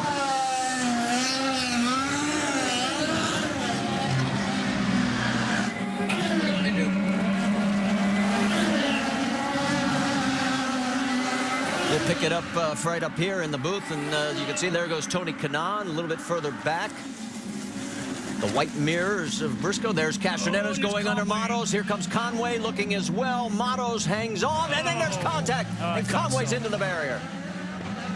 He could have done that if it had run a wider arc all the way through that turn, but he just cut across the bow of the car. That's beside you. You can't do that.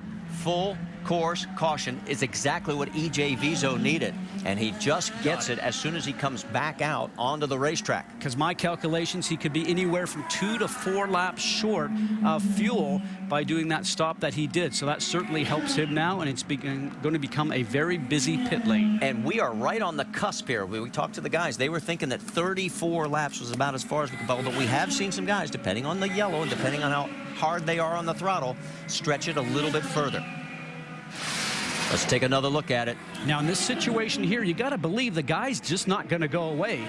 Run it too wide through there. Don't push him over the curbing. And for Rafa, he has nowhere to go, and the guy that pays the price for that is Conway. He could have just run a wide line through there because the next couple of turns coming up are all right-hand turns. And then for Rafa, he probably would have had to turn around and get off the throttle going through 6, 7, 8, and 9. But you can see that scenario there. He's up over the alligator bumps and couldn't do anything to help Conway. On board with Ryan Hunter-Reay. See a collection of cars up front. Ryan's going to see it, and he knows something's happening. He got off the gas, stayed off the gas because he's a veteran. He understands 2 cars can't fit where only one can go. So our 4th caution here at St. Petersburg for Mike Conway's incident as he gets close contact with Rafa Matos, and it tightens up the field once again, and now we'll find out, I would imagine that everybody else that hasn't pitted is going to at this point, because it'll be a race to the finish. Everybody seems to be laid out in pit lane. You would think that would be the smartest move. This race has been great, Marty. There's been a lot of battles going on through the field, but the next battle is going to happen here on pit lane once the pits are opened up. So pits are closed right now. That's why nobody is taking. Didn't want to give you any false impressions that, oops, nobody's coming in. There you can see the marker. Lets the drivers know before they get into turn 13, 14 that the pit road is closed. And the pressure now comes on the pit crew because they have to put those tires on and fuel without any mistakes. Some last-minute tire adjustments going on for tire pressure from some of the teams. Track conditions are changing here very quickly, very rapidly. And again, remember, the big winners here could be E.J. Vizo, the biggest of all. Also remember, it was Dario Franchitti pitting back on lap 54. I still think he's definitely going to have to come one more time. But Vizo, with this yellow, should be able to go the distance. He could cycle through and have the race lead by the time we go back to green flag racing. He's currently sitting in 14th position. A driver that has a lot of ability, has had some ups and downs in the last couple of years and had some run-ins with other drivers on the racetrack. Certainly has the ability to go very fast, is very likable. And the thing that I can remember about him a couple of years ago at Indianapolis was throughout the rain, he was bored, so he went in town and found himself a unicycle. And he taught himself how to ride it up and down the garage area in Indianapolis. So he's a bit of a different guy, but certainly has a lot of speed when he sits behind the wheel. We're going to find out now how his mental toughness is for these last part of this race. His best finish, as you heard earlier, 4th in his career here at St. Petersburg back in 2008. But he could be sitting in the catbird seat in just a matter of moments. And we talked before about the KV team, how it really came on late last year, maybe entered itself in being maybe the 3rd strongest team behind Ganassi and Penske, and they are very close now on par with Andretti. So as the cars come around, turn 13, 14, everybody is coming down, so let's send it to Jamie Little. And Justin Wilson kept it out there one extra lap because he wants to stay with the leader of Will Power. So Justin, the car is good, has not said a word on the radio. They're going to stick with blacks and lock them down, Vince. Will Power get the blacks on, the fresh blacks. He's led more laps than any other driver today, topping it off on fuel. He goes the distance from here, and he gets out first. Will Power will keep the lead at St. Pete. Race off pit road, as you can see, everybody falling into line. It can get very tricky here at St. Petersburg. It's very narrow. Now, we can tell you that several cars did stay out. So here is, as far as the race off pit road, Will Power, Ryan Briscoe, the big winner, with 4 positions. And then on back, Di Silvestro loses 4 and Danica loses 2. Rick, give us an update on what happened on Danica's pit stop. Very clean pit stop, but notice that they are taking a gamble. They have put reds on. You see them right there, the red tires. They're gambling if that is going to be the strategy to go right now. Obviously, some of the other people not going that way. In fact, Simona Di Silvestro was trying to copy that strategy. At the last second, she decided not to put the reds on, but Danica's gone with them. It'll be interesting to see what that does in terms of her ability to keep up and then stay with the guys ahead.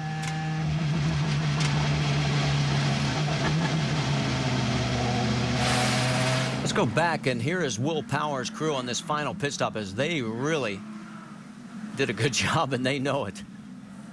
So hard to pass at this race course, so if you can help and assist your driver by doing a great pit stop as they did, they feel the pride in that. We can tell you that Vitor Meira stayed out, and so he will assume the race lead. I'm sorry, to what now? And as we continue under this caution, let's give you some moments of Indy Lights highlights as we head to commercial break. Here we go. The yellow and white car of Hinchcliffe gets the early jump, and he's going to lead the field down into turn number 1. They spread out 4 and 5 wide behind him, and now we have contact. Hinchcliffe makes contact and is run off. Here we go back to green. Vernay's going to take a look to the inside of the Lucas Oil car, and he's going to get him even before they get to turn number 1. Checkered flag is out. J.K. Vernay.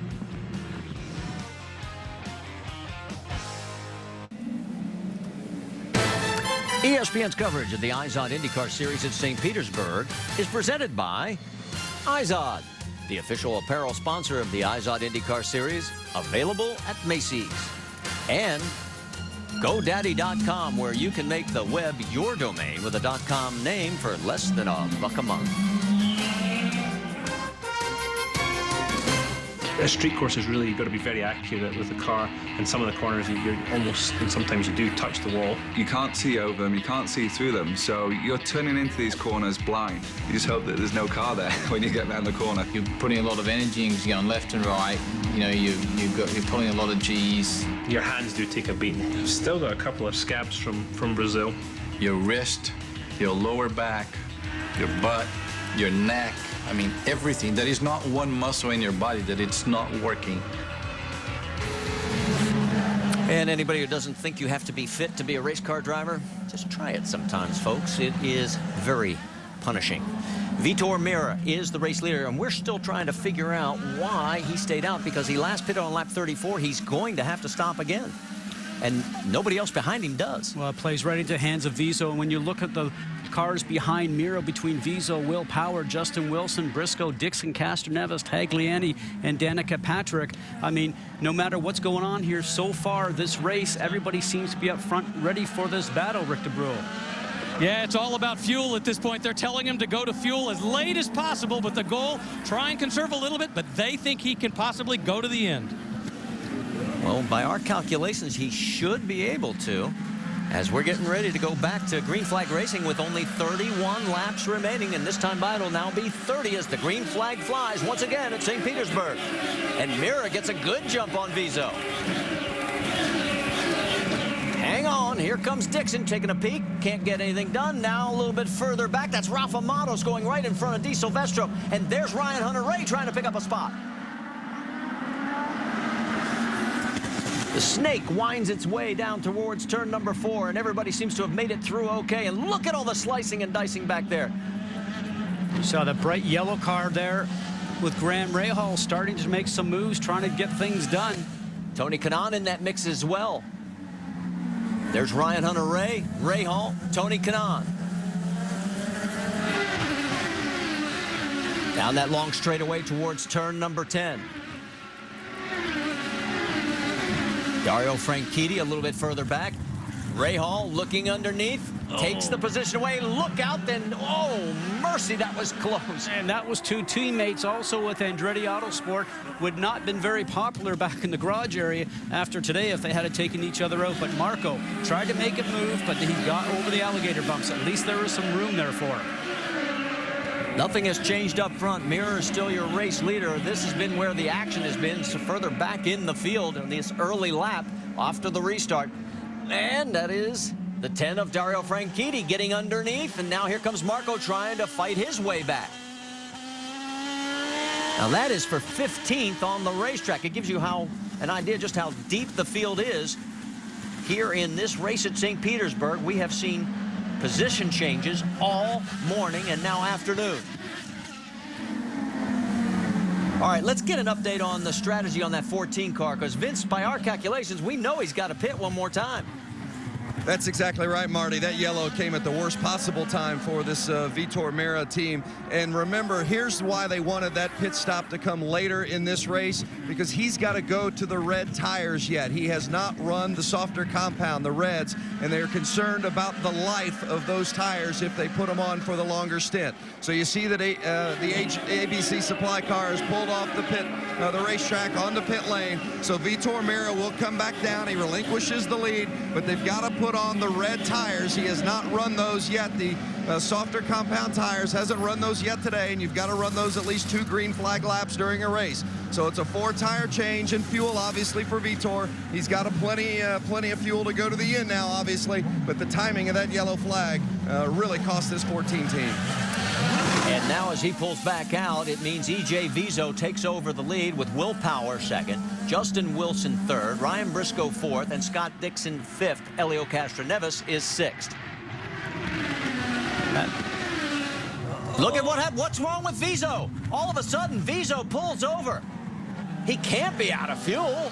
No, and he's got to keep tight around the race course. Otherwise, he's going to take somebody out going through there. But a smart move to pull over to the inside. Now, will they get through this 135-mile-an-hour chicane without hitting? Unbelievable. Di Silvestro, Ray Hall, now Ryan Hunter-Ray. And now he's got to try and make it over to get into pit lane. Oh, Weiss is staying on the track. Probably just couldn't get over.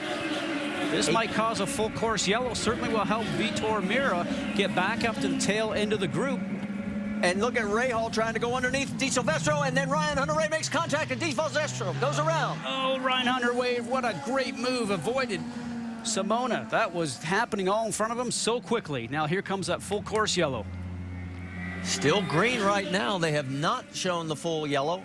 He's trying to see if she can get refired, and I don't think she stalled it. So without having the starter on board, she's going to need some help.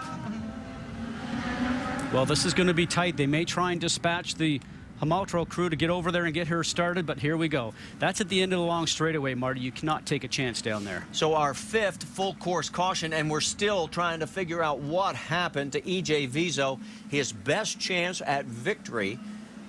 And Rick, what's the latest? What are they telling you? It sounds like it is something in the gearbox. Not totally sure, but that is what EJ is saying from the car. He believes it's a problem with the gearbox. You can imagine the frustration of this team. EJ had his best career finish here back in 08, finishing fourth. They thought they smelled victory because of the fuel strategy, and now as a result of what may be a mechanical problem, it is done. Rick, we're going to interrupt as Scott Dixon has hit the wall.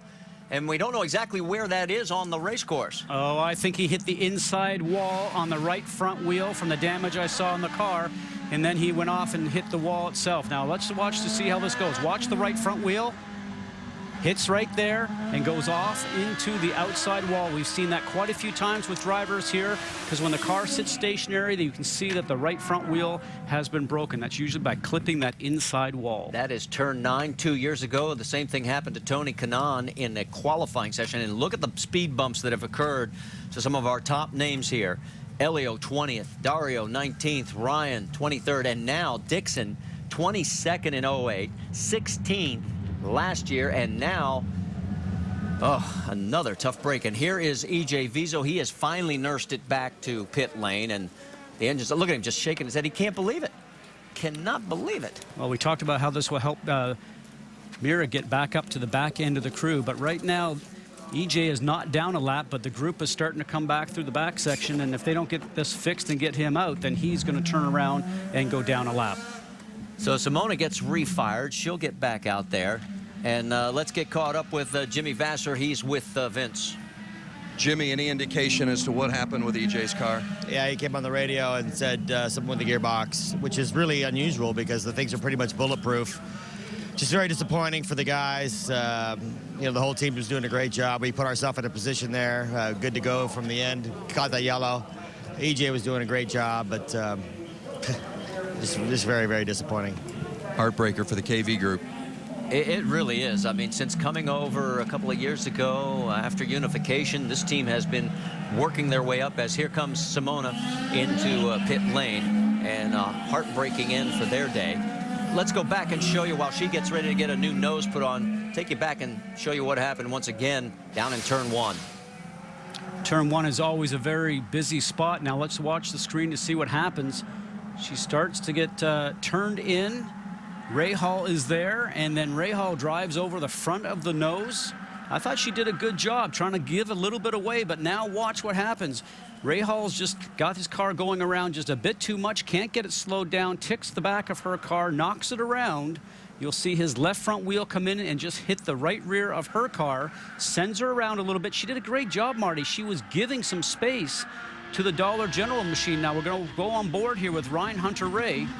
And he's trying to follow in with Rahal because he thinks he might get through, but Ryan Hunter-Reay does a great job of moving around. There's no thinking going on there. That's just instinct.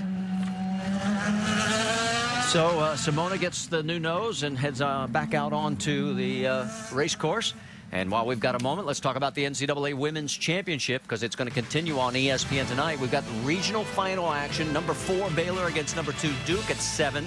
Then at 9, Xavier against the number 1 rated Stanford team. And that is going to be the NCAA Women's Championship presented by Capital One on ESPN tonight. And look at the crowd that has come out for the race. Tip of the hat, as we mentioned once before, to everybody here in the St. Petersburg area and to the city for allowing the race to continue into an extra day. All the businesses that are affected, thank you very much. We do appreciate it. And let's get a chance to catch up with Scott Dixon, a very disappointed Scott Dixon. Jamie? Yeah, he's just walking down the pit lane by himself right now. Scott, what happened there? Just the car was fantastic. Target team had done a great job all weekend. You know, I made a mistake hitting Sato there, obviously ruining his day as well. We had to come in for another wing, and we fought our way back. I think we were sitting about 4th, so the car was really good. And I just clipped the inside wall at 9, and it threw me out on the exit there and damaged the car pretty bad. So 2 mistakes on my part, and unfortunately no points. Another bad finish for you, as you mentioned, points. Is it too early to be thinking about championship? Yeah, well, you do, because it's so tight now, and the competition's very tough, and anything you can give up, like we did at the start of last year, it hurt us at the end. So if we had those valuable points, the championship could have been totally different. So I don't know, we'll have to hopefully try and get some points in Birmingham. All right, thanks. That's Scott Dixon. Marty? Well, and there's one other big event that these guys point towards this early in the season, and not just the championship. And of course, we're talking about the Indianapolis 500. Helio Castroneves will try to become the 4th 4-time winner. Team Penske will be going for its 16th win. We'll have 5 women drivers looking to make the field. It will be May 30th, noon on ABC. Mark the calendar right now. And guess who's driving the pace car?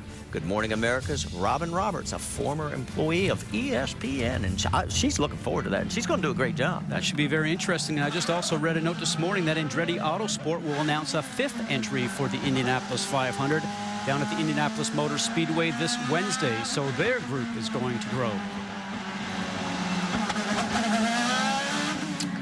All right, as we get ready to go back to green flag racing, we talked about the fact Danica had not used the push to pass. We listened in on the radio conversation. Here's why. Fuel now. I can use overtake as much as I want. Take it easy now. You're being a bit greedy this early. Just relax here. Let our engineers work on this for a second. Okay. Tom Anderson. All good for a gunfight here after it goes green. I'm a race car driver. I want to go as fast as possible, and I want it now. And there's Michael Andretti looking on. He's calling the shots on Tony Kanaan's car. Let's set this for you. It's Will Power first, Justin Wilson second, Ryan Briscoe third, Helio Castroneves fourth, Alex Tagliani fifth, Danica Patrick sixth, Rafa Matos seventh, Rahal eighth, Kanaan and Franchitti round out your top 10. Jamie? Well, I wanted to talk about push to pass and who else has a lot to use up, and that is Ryan Briscoe. Before it went green last time, they told him he had 18 left, and they expect him to use it. He is good on fuel. He has 4 blacks bolted on there. He has worked his way. Remember, he qualified poorly in the back. He has worked his way up to third, so keep your eye on the 6 car. Now the push to pass that are left are running across the ticker. So Briscoe now has used it 3 more times. It's down to 15. Castroneves has 13. Tagliani only has 8. Danica has 16 remaining. That gives you an idea of what that is at the top of your screen. Here we go. Will Power leads them out of turns 13 and 14. Green flag will be in the air, and we'll be back to racing here in St. Petersburg with 22 laps to go. Marty, I got to tell you, that is the most strung-out restart I have ever seen, and all those guys all the way behind Power need to learn what's going on, because you got to take advantage of it, as Danica Patrick is trying to do right now, and Alex Tagliani. Those guys just gave up a lot of real estate by not being in queue and tight going into the last turn. She tried to take a peek on the inside of Tagliani, was not able to get it done. Now the snake down towards turn 4. They missed that bump down there at the beginning of the roadway because it is very severe. It can take your fillings right out of your teeth. And also been here since the very first time we came here in 2005. Heading down towards turn number 10, Will Power with Justin Wilson. Boy, with Dreyer Reinbold, love to see Wilson go to victory in his second race for that team. Third place, Ryan Briscoe. Remember, he won here last year. Here comes Briscoe. Right behind him, Elio Castroneves. Then Tagliani. Then Danica. And they're going by so fast I can't give you the rest of them as they zip on past us. All right, let's zero in on the battle for third, because it's getting a little closer, although the teammates now space it out a little more. Castroneves, remember, he has won here twice, was not in this race last year because he was still dealing with his court case and missed this race completely. Got cleared of that and then showed up at Long Beach after the first day of practice. He certainly would like to come back here and have at least a podium finish. Another person looking for a podium finish, Danica Patrick.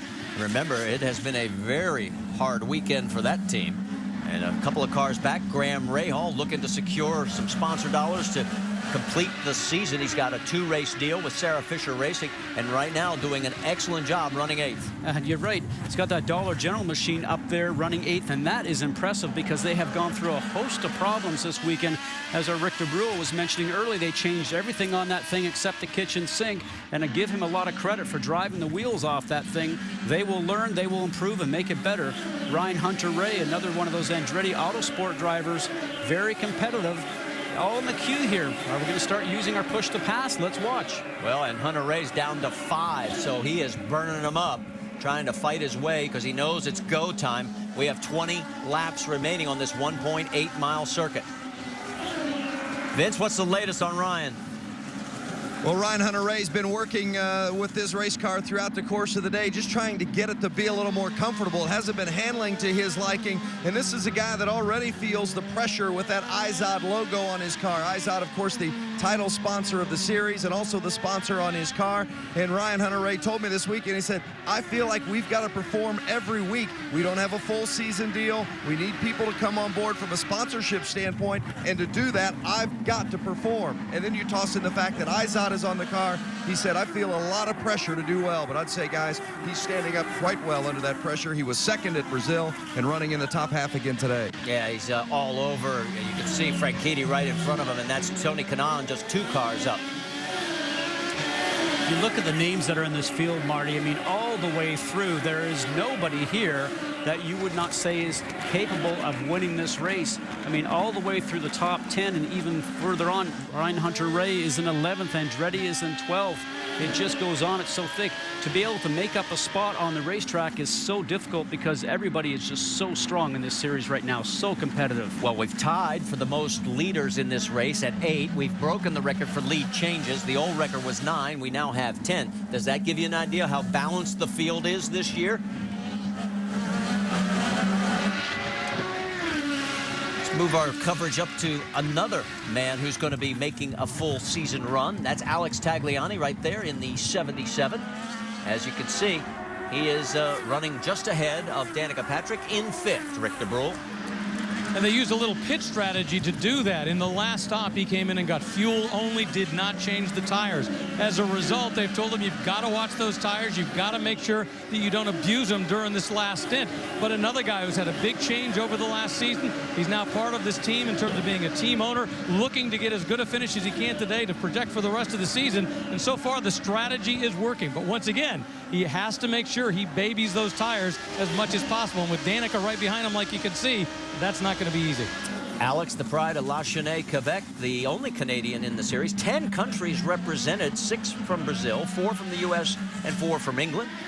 2 from Australia, Venezuela, and Japan, and 1 from New Zealand, Switzerland, Canada, and Scotland. That gives you the balance. As we look back towards the race lead, and look at Justin Wilson. He is closing down the gap now, as it is down under a second. In fact, it looks about maybe 3/10 of a second. Well, his last lap was about 3/10 of a second faster than Will Power. So has he been conserving his tires and starting to ready to get close to him just to be able to push? We've got 82 out of 100 laps done right now, but not using the push to pass. But you can be assured that if it gets very close here at the end, the drivers will have their button on that, their finger on the button. Remember, it lasts for 12 seconds. It takes 10 seconds to reset. So you might be able to use it around here about 3 times per lap. 17 laps remaining. And Will Power trying to take back-to-back wins on the street circuits of first Brazil and now St. Petersburg. Justin Wilson wants to deny him that privilege and give Dreyer Reinbold its first win of the season, and first with its new driver. A little further back, Ryan Briscoe. Remember, he caught a break earlier in this race as he pitted, and then all of a sudden the yellow came out, allowed him to cycle through. Right behind him is Elio Castroneves in 4th, and we talked about Alex Tagliani in 5th. And right behind is the 7 in 6th of Danica Patrick, Rafa Matos in 7th, and Graham Rahal running in 8th, Tony Kanaan 9th, Dario Franchitti 10th. As we look at Danica Patrick there in her GoDaddy car, you have to think last year, how many times did she, a lot of times, qualify as the front runner for the Andretti Green Team last year, and now she's up front out of all 4 cars for Andretti Autosport. Many times her finishes were the best out of anybody on that team last year. There you see Tony Kanaan and Dario Franchitti. These guys, good friends off the racetrack, but right now, both of them trying to fight their way back and get back into the top 5 because they're running 9th and 10th, respectively. And the laps are winding down. Well, winding down, and this is a time in the race where you're sore, you've been bounced around here. It's a very bumpy street circuit. Your hands are sore, you're sweated in your suit. You're mentally starting to get drained, and you have to really focus on each individual turn, not to make a mistake, and push yourself to get deep down into the braking zone. Squeeze on the power as quickly as possible so you don't lose a gap getting onto the straight, as we're watching right there, and making sure that you can be as close to the competitor in front. So if that competitor bobbles, you can take advantage of it. Well, you know, we mentioned about trying to fight their way back into the top 5. Tony Kanaan is the only driver to actually run every lap of all 5 prior races here. He's always finished in the top 5 in the 5 prior events, and right now finds himself 9th. He's got a lot of work still to do, and 15 laps remaining. We talk about being physically fit, and we just mentioned how tiring it is. Sometimes these are the races that you get out of the car and you just sit on the side of the cockpit and just sort of regain your composure because you are so physically beat up. On board again with Franchitti. His best finish here, 2nd back in 2005. He also has a 4th and a 5th, but in 06, remember, he had a dismal race there, finishing 19th with some damage. Now, is he going to be close enough to go after TK down this front straightaway? Will he use the push to pass? And TK has not been that strong under the braking zone into 1. Let's see what happens. Not close enough this time. And did not pull the trigger. TK knew he was looking, sort of ran a little bit of an earlier line going into turn 1 to use it a bit as a blocking routine. All right, let's check back in on the race lead. There is Will Power, and right behind him is Justin Wilson. And Justin, each lap seems to get just a little bit closer, and a lot further back is Ryan Briscoe and Elio Castroneves. Right now, if it stays green, it looks like it could be a 2-car race between these two. And making up time, Marty, is so hard. You're pushing so much. Each individual turn, the car is on the limit of adhesion, and you have to make sure you find that adhesion just a little bit more, but not so much that the car comes out from underneath you. And Will Power knows that he's getting closer. He's on the gas very soon. Yeah, I was going to ask you if you thought they were maybe just sort of pacing a little bit right there, but that Will Power slide sort of showed you that, no, they've got the hammer down and they're going after it. Plenty of push to pass left, as we saw in that last graphic, so they'll be holding it to the very end. Remember, they need to think about if there is another yellow, they're going to want to have lots of push to pass left in the tank, so especially on the restart and for the first couple of laps around here. After restart, you'll want to be able to have lots in reserve. That last lap was Will Power's fastest of the race. That's how hard they're pushing. 1 minute, 3.89 seconds. Vince? Well, and remember, this is Will Power's first full season with Team Penske, and one of the reasons that he has come into such a comfort level is the man you see on the left-hand side of the screen, Dave Faustino. That's the engineer for Will Power.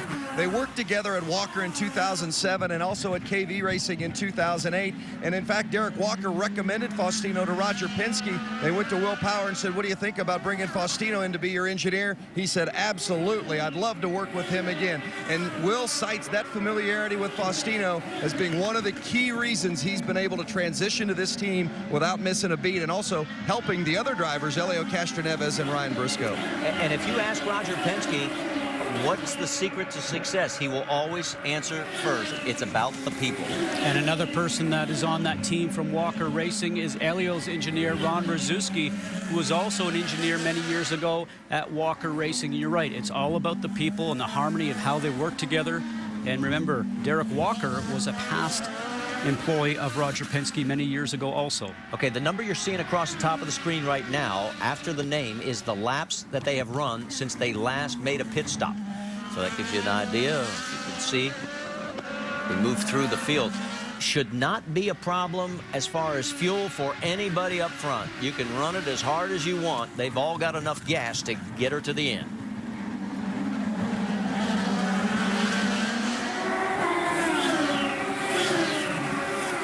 Remember, this is when you have to push and get the utmost out of the car, but you are also a little bit tired. The tires are getting to be worn just enough. Maybe the best part of the tire life is actually gone. The car will slide out from underneath you just a little bit earlier than it would do if the tires were fresh. And you have to make sure you can find the optimum each and every lap, each and every turn. And we think about Alex Tagliani as when he got a report on his BMW car that the tires are well used on that machine, but he's still keeping a gap to the car that's behind him, which is Danica Patrick. Tags is in 5th and Patrick is in 6th. And this is the first stretch of the race where we really haven't seen any position changes for, this was about a period of 3 or the last 4 laps. I mean, the most of this race has been somewhere on this racetrack. Somebody's been going after somebody's position. And as we ride along with Danica Patrick now in her GoDaddy.com machine, you can see that she's got the red sidewalls on her car, so she has got the red tires now. They do come in much quicker. The drivers tell me that they go out in there and the car usually is on tap, ready to go the first lap. The blacks take about 2 or 3 laps to get going, but the reds fall off sooner. The blacks stay underneath you. With this long run you're talking about, Marty, you know, she's doing a great job battling that car to keep it up to where it is. And we now have 10 laps remaining, and she's got Rafa Matos, and look on as Dario Franchitti's taking a look, and yes. Yeah, we saw that TK has had some difficulty in the braking zone in 1. Have noticed that all the way through the race. Maybe the car's just not going over the bumps under braking, and right now Ryan Hunter-Reay, his teammate at Andretti Autosport, was starting to have a little bit of a look there. The drivers get their preference choice of the brake pads here. There's usually a soft and a hard brake pad that you can use, and it's up to the driver's preference of what he or she may like under braking. You get to look at all the data that you have along with the engineers to see maybe what is the best ones for you to get down to the corner under braking, but right now it doesn't seem like TK can really get that job done very well. Yeah, and it looks like his streak of top 5 finishes here is in jeopardy at St. Petersburg. As we mentioned, he's finished in the top 5 all 5 years of this event. Franchitti, nice line through there.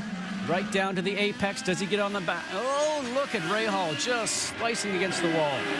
Franchitti's down to 8 push to pass. Does he use one here? No. Let's get an update on Graham Rahal, Rick DeBrule.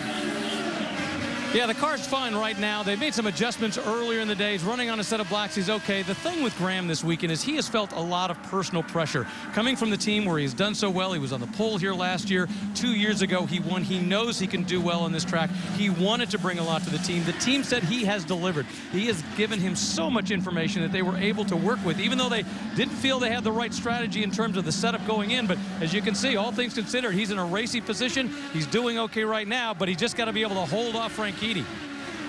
And Rick, it's interesting. I had a chance to speak to Graham's father, Bobby Rahal, who's won the championship 3 times in the Indianapolis 500. And I said, are you helping and assisting him? And he said, no, he is doing it all his own, going out there and looking for sponsorship. He has people working for him, but he's working with them, putting together the PowerPoint presentations. He's in the boardroom making the presentation itself. And he said, I'm quite proud of him, but if he's going to do it, he's got to learn to do it on his own. Watch Franchitti. Here comes Dario, takes a look underneath. Into the braking zone, into turn 1, and he picks up the position. So move Franchitti now up to 8th position. Bump Rahal back to 9th.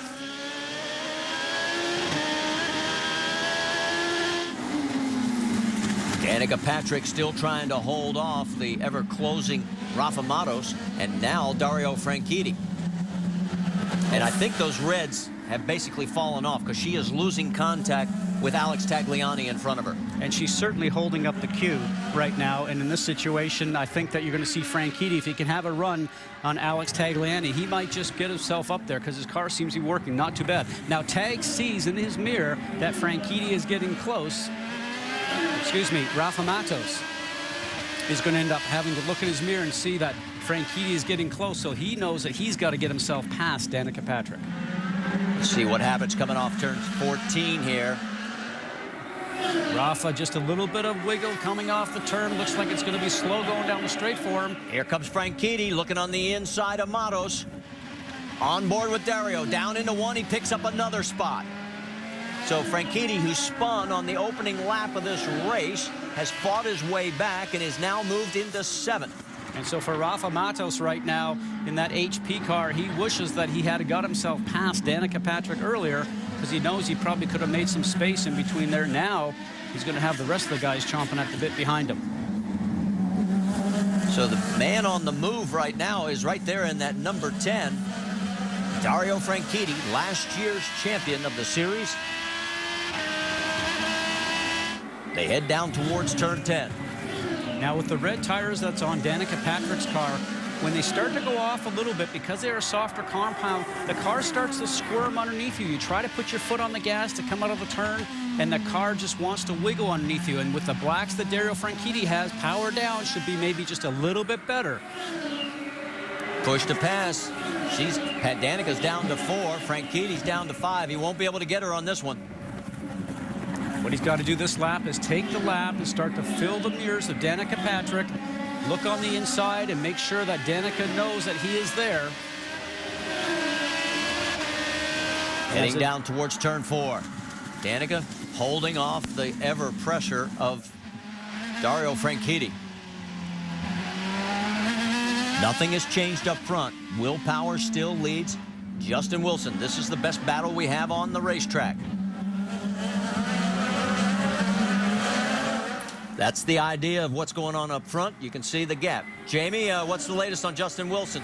Well, 5 laps to go for Justin Wilson. He has 14 push to passes left. I asked the team, why isn't he using him? He said it's all about strategy. Justin wanted to stockpile him for the end, and he's using about 2 to 3 per lap starting now. Well, he's going to need him because he's losing contact right now. Here comes Dario Franchitti. They come out of 14. He's got a run on Danica this time. Patrick down to 3 pushes. Franchitti to 5, and yes, he's going to dive underneath. Can she get him back? No. So Franchitti picks up another spot, moving up to 6th, and he's pulling away. Now is there enough time for Franchitti to get back into the top 5? Alex Tagliani is about 2.5 seconds ahead. And on a street course, it's very difficult to be able to see the driver sometimes because he's already gone past around the wall. You see Frankie Tagliani's car just a little bit further ahead. All right, about a lap ago, this is what our camera crew picked up. Watch Will Power down into turn 10. Whoa, Oh, just turned in a little too soon, took it over the alligator bumps. You can see the black marks on the track.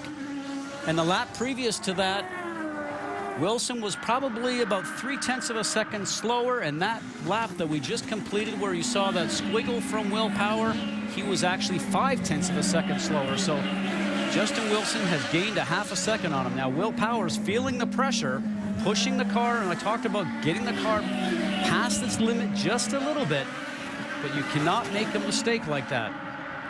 Justin Wilson trying to close the gap down into turn again. This is where the incident happened a lap or more ago, and this time nice and clean. And remember Australia a couple of years ago with Will Power, just running comfortably out front and back chicane going down that long straightaway, clipped the inside wall, ended up taking himself out of the race. Wilson is down to 12. Does he hit the button again? The laps are winding down. This time by, there will be 3 laps remaining on this 1.8-mile circuit. Yes, both of them hit. But then Will Power regained the speed again, 0.1 of a second faster than Justin Wilson. Both hit the push-to-pass button on that last lap, so they're down to 6. And oh, here comes Dario Franchitti. He's looking for 5th. Man, he closed that quickly on Tagliani and takes the position. The best car on the racetrack might be that number 10 of Dario Franchitti. He has picked up from 11th to 5th in the last 12 laps, 10 laps. Remember, Tags has tires that are well worn right now, and the car would be sliding around. So move Franchitti into the top 5. There's Alex. And let's get an update from Rick DeBrule.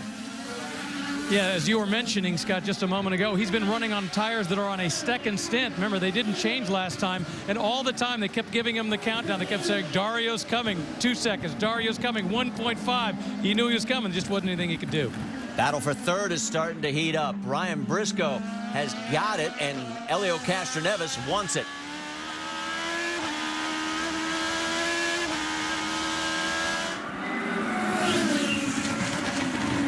Two laps remaining. Elio putting pressure on Briscoe.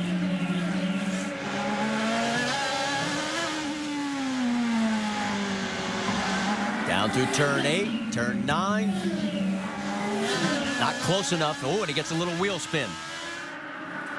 Road drops off just a little bit there because of the crown of the road. As the tires wear, the car will slide out from you a little bit more.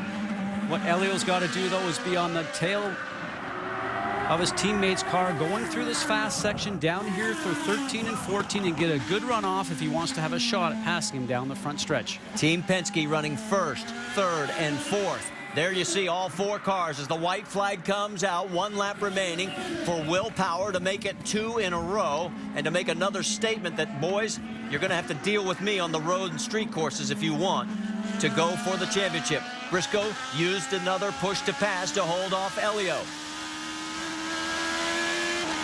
And the next place that he will use one will probably be down the side straight or on the front stretch coming out of the last turn.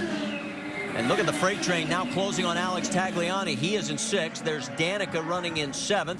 Rahal taking a peek underneath. Can't get it done on Rafa Matos. Then Tony Kanaan is behind Rahal. We can tell you that Danica Patrick has burned the final push to pass, so she's on her own from here on out, and those red tires have lost a lot of their grip. Meanwhile, here comes Will Power into turns 13 and 14 for Team Penske. Will Power is going to come home, back-to-back wins, his 3rd win in the eyes of... Nice job, Mr. Power, nice job. He won. Watch for the pass for 3rd, maybe? No. Good job, guys. Does he get him? No. They Great come across the line with Briscoe holding off Castroneves. Here comes Tagliani as he comes around. It will be Dario Franchitti coming across the line in 5th in just a matter of a moment. Does she hold on to the position for 7th? Because here's Tagliani. Then it'll be Danica. Oh, yeah. Good job. Good job, kid. Good. Great job. Oh, that was really fun. So as they come across the line, Will Power picks up his third Izod IndyCar Series win in his 24th series start. Second win in a row, as we mentioned. And Penske finishes 1, 3, and 4. Only Justin Wilson denying them a sweep of the podium. Want to remind you, we're running just a tad long. NHRA 4-wide nationals are coming up immediately as soon as we get off the air. And you don't want to miss this, because in the funny car final, Ashley, Force, Father John, 2 of the 4 competitors. And if you didn't see it yesterday or in qualifying on Saturday, 4 wide going down the quarter mile is pretty cool. Let's check in with Jamie Little. Clive Howell, the strategist for Will Power. 2 races, 2 wins this weekend. You guys did what most have never done, and that is dominate. You guys were at the top of the speed chart, start to finish. Where are you beating your competition? Well, you have a fast driver and you get lucky a few times. You know, it's been wet, 2 weekends in a row, so it mixes it up for everybody a little bit. But, it all boils down to the driver. It's a fast guy, You can make a lot of mistakes with a fast guy. Covers up a lot of stuff. All right, a little bit of luck, a fast driver, great race team. They are back home in victory lane, Marty. And it's only the second time in series history a driver has opened the season with back-to-back wins. The last to do it, young man by the name of Sam Hornish Jr. back in 2001. Will making his way back down pit lane. There is Danica climbing out of the cockpit of her car. And not a bad performance for Danica today. Remember, she started 21st. The car was not handling all that well. Comes back to finish in 7th. And again, she's the top driver from Andretti Autosport, as we mentioned.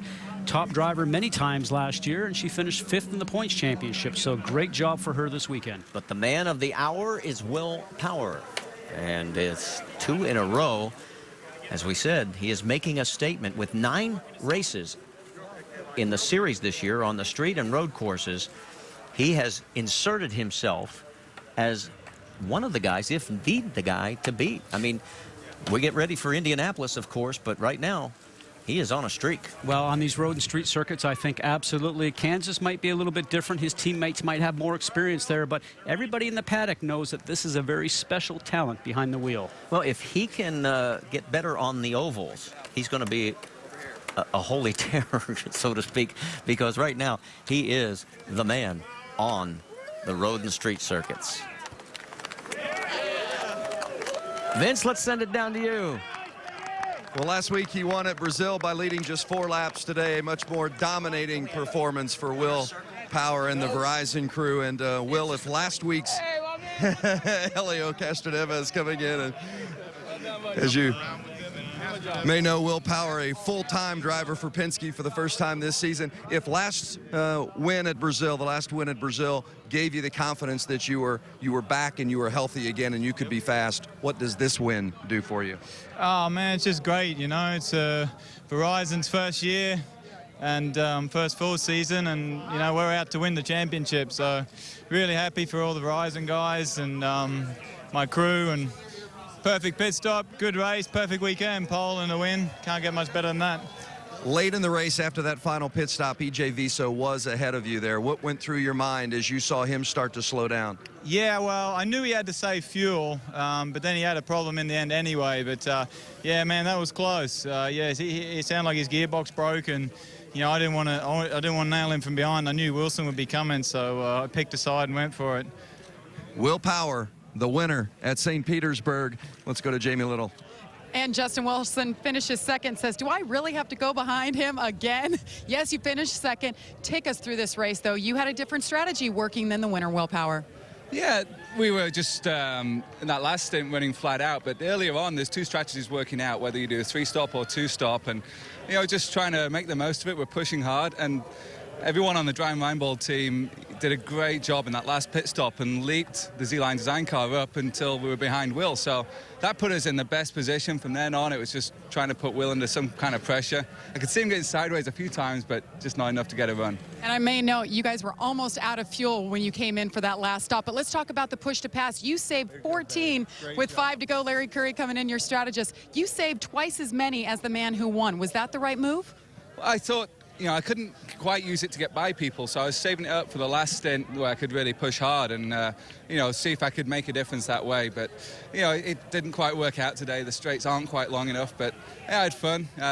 Like I said, the Z-Line Science car was working great, and the team did a fantastic job. So I think we've taken a lot from this race. We've learned a lot, we've improved, and we can move forwards.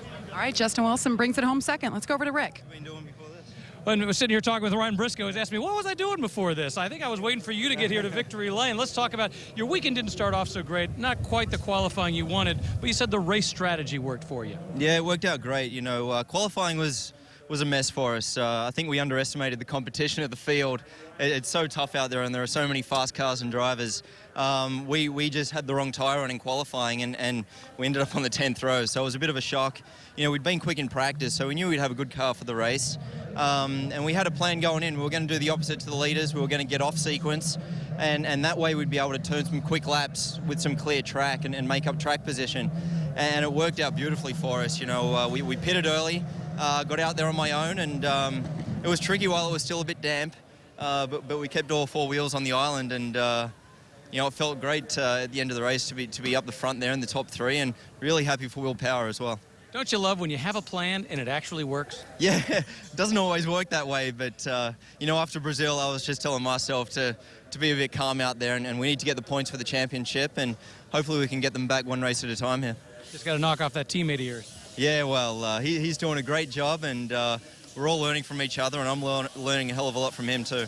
All right, over to Vince. With Helio Castroneves as Team Penske gets 3 of the top 4 spots today. You just missed podium with a 4th place finish. What did you need in your car that maybe you just didn't quite have to get to the podium today? Well, man, hold on. There's a little bug here. You don't want the bug go in your mouth. Oh, well, don't throw it at me. No, sorry. Well, you know what? It's one of those things. All the top 5 guys have so equal. It was like we're talking about 10th, probably so small lap times. And for us, I was just trying to be consistent, pushing Ryan, trying to see if he would make a mistake or something like that. The push-to-pad works really, really well. But again, when you got in that side of the field, you know, it was really, really hard to keep it up. But Will did a great job, Wilson as well, and my teammate Ryan. So now we'll keep going like that. We'll keep working, getting points, which is very important for the championship. We just have to stop the guy, man. What's going on with Will Power? He has too much power. We have to stop that. He's got all the power. He's Will Power. Nice run for Helio Castroneves today. Finishes 4th. Jamie? And Danica, great day considering she started 21st. She ends up 7th. Talking it over with your crew.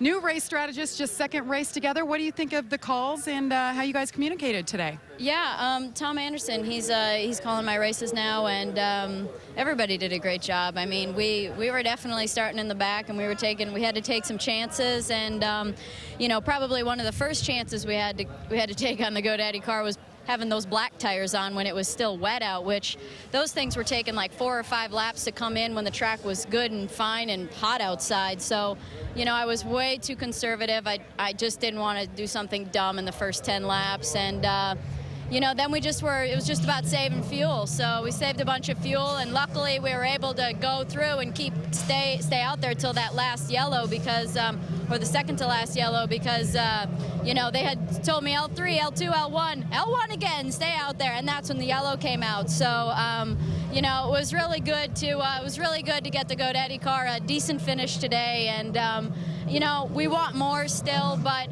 we were working out there on those reds, man. They didn't last very long, but you know, I did everything I could to maintain the grip level, taking it easy through the fast corners, and I know I was holding up a big line of cars, but you know, it's what I had to do, and I got into position and I maintained. All right, that's Danica Patrick. Let's go to Rick. And one of those cars able to get by, Dario Franchitti. You know, it wasn't a great weekend, but all things considered, it didn't end too badly for you. No, with me screwing up on the first lap there and then getting a flat tire later on in the race there, to come back for a 5th place finish, we'll take it. Great job by the Target boys today in the Cottonelle car, and we did our best, and we'll come and try and get them next week. All right, Dario Franchitti, not too bad. Well, let's take a look at our IZOD IndyCar Series point standings, because that man right there, Will Power, is in command right now. But look at the log jam for 2nd place. Dario, Ryan Hunter-Reay, Justin Wilson, all 44 markers behind. You can see that Rafa Matos is in 5th, on down through 10th place to Danica Patrick. So, quick thought. Will Power is here. 2 more road courses before we go to Oval, and he's going to learn a little bit come Oval time, and especially at Indianapolis, but he is certainly going to be in contention. And, of course, Indianapolis, May 30th. Our next action will be at Kansas, May 1st at 1:30 p.m. Eastern on ABC. Congratulations once again to our race winner, Will Power. And coming up next, the NHRA 4-Wide Nationals. You don't want to miss this. If you didn't see it yesterday or on qualifying Saturday, it was spectacular. For our entire ESPN crew, Scott Goodyear, Rick DeBrule, Jamie Little, Vince Welch, I'm Marty Reed. Till we meet again, bye for now.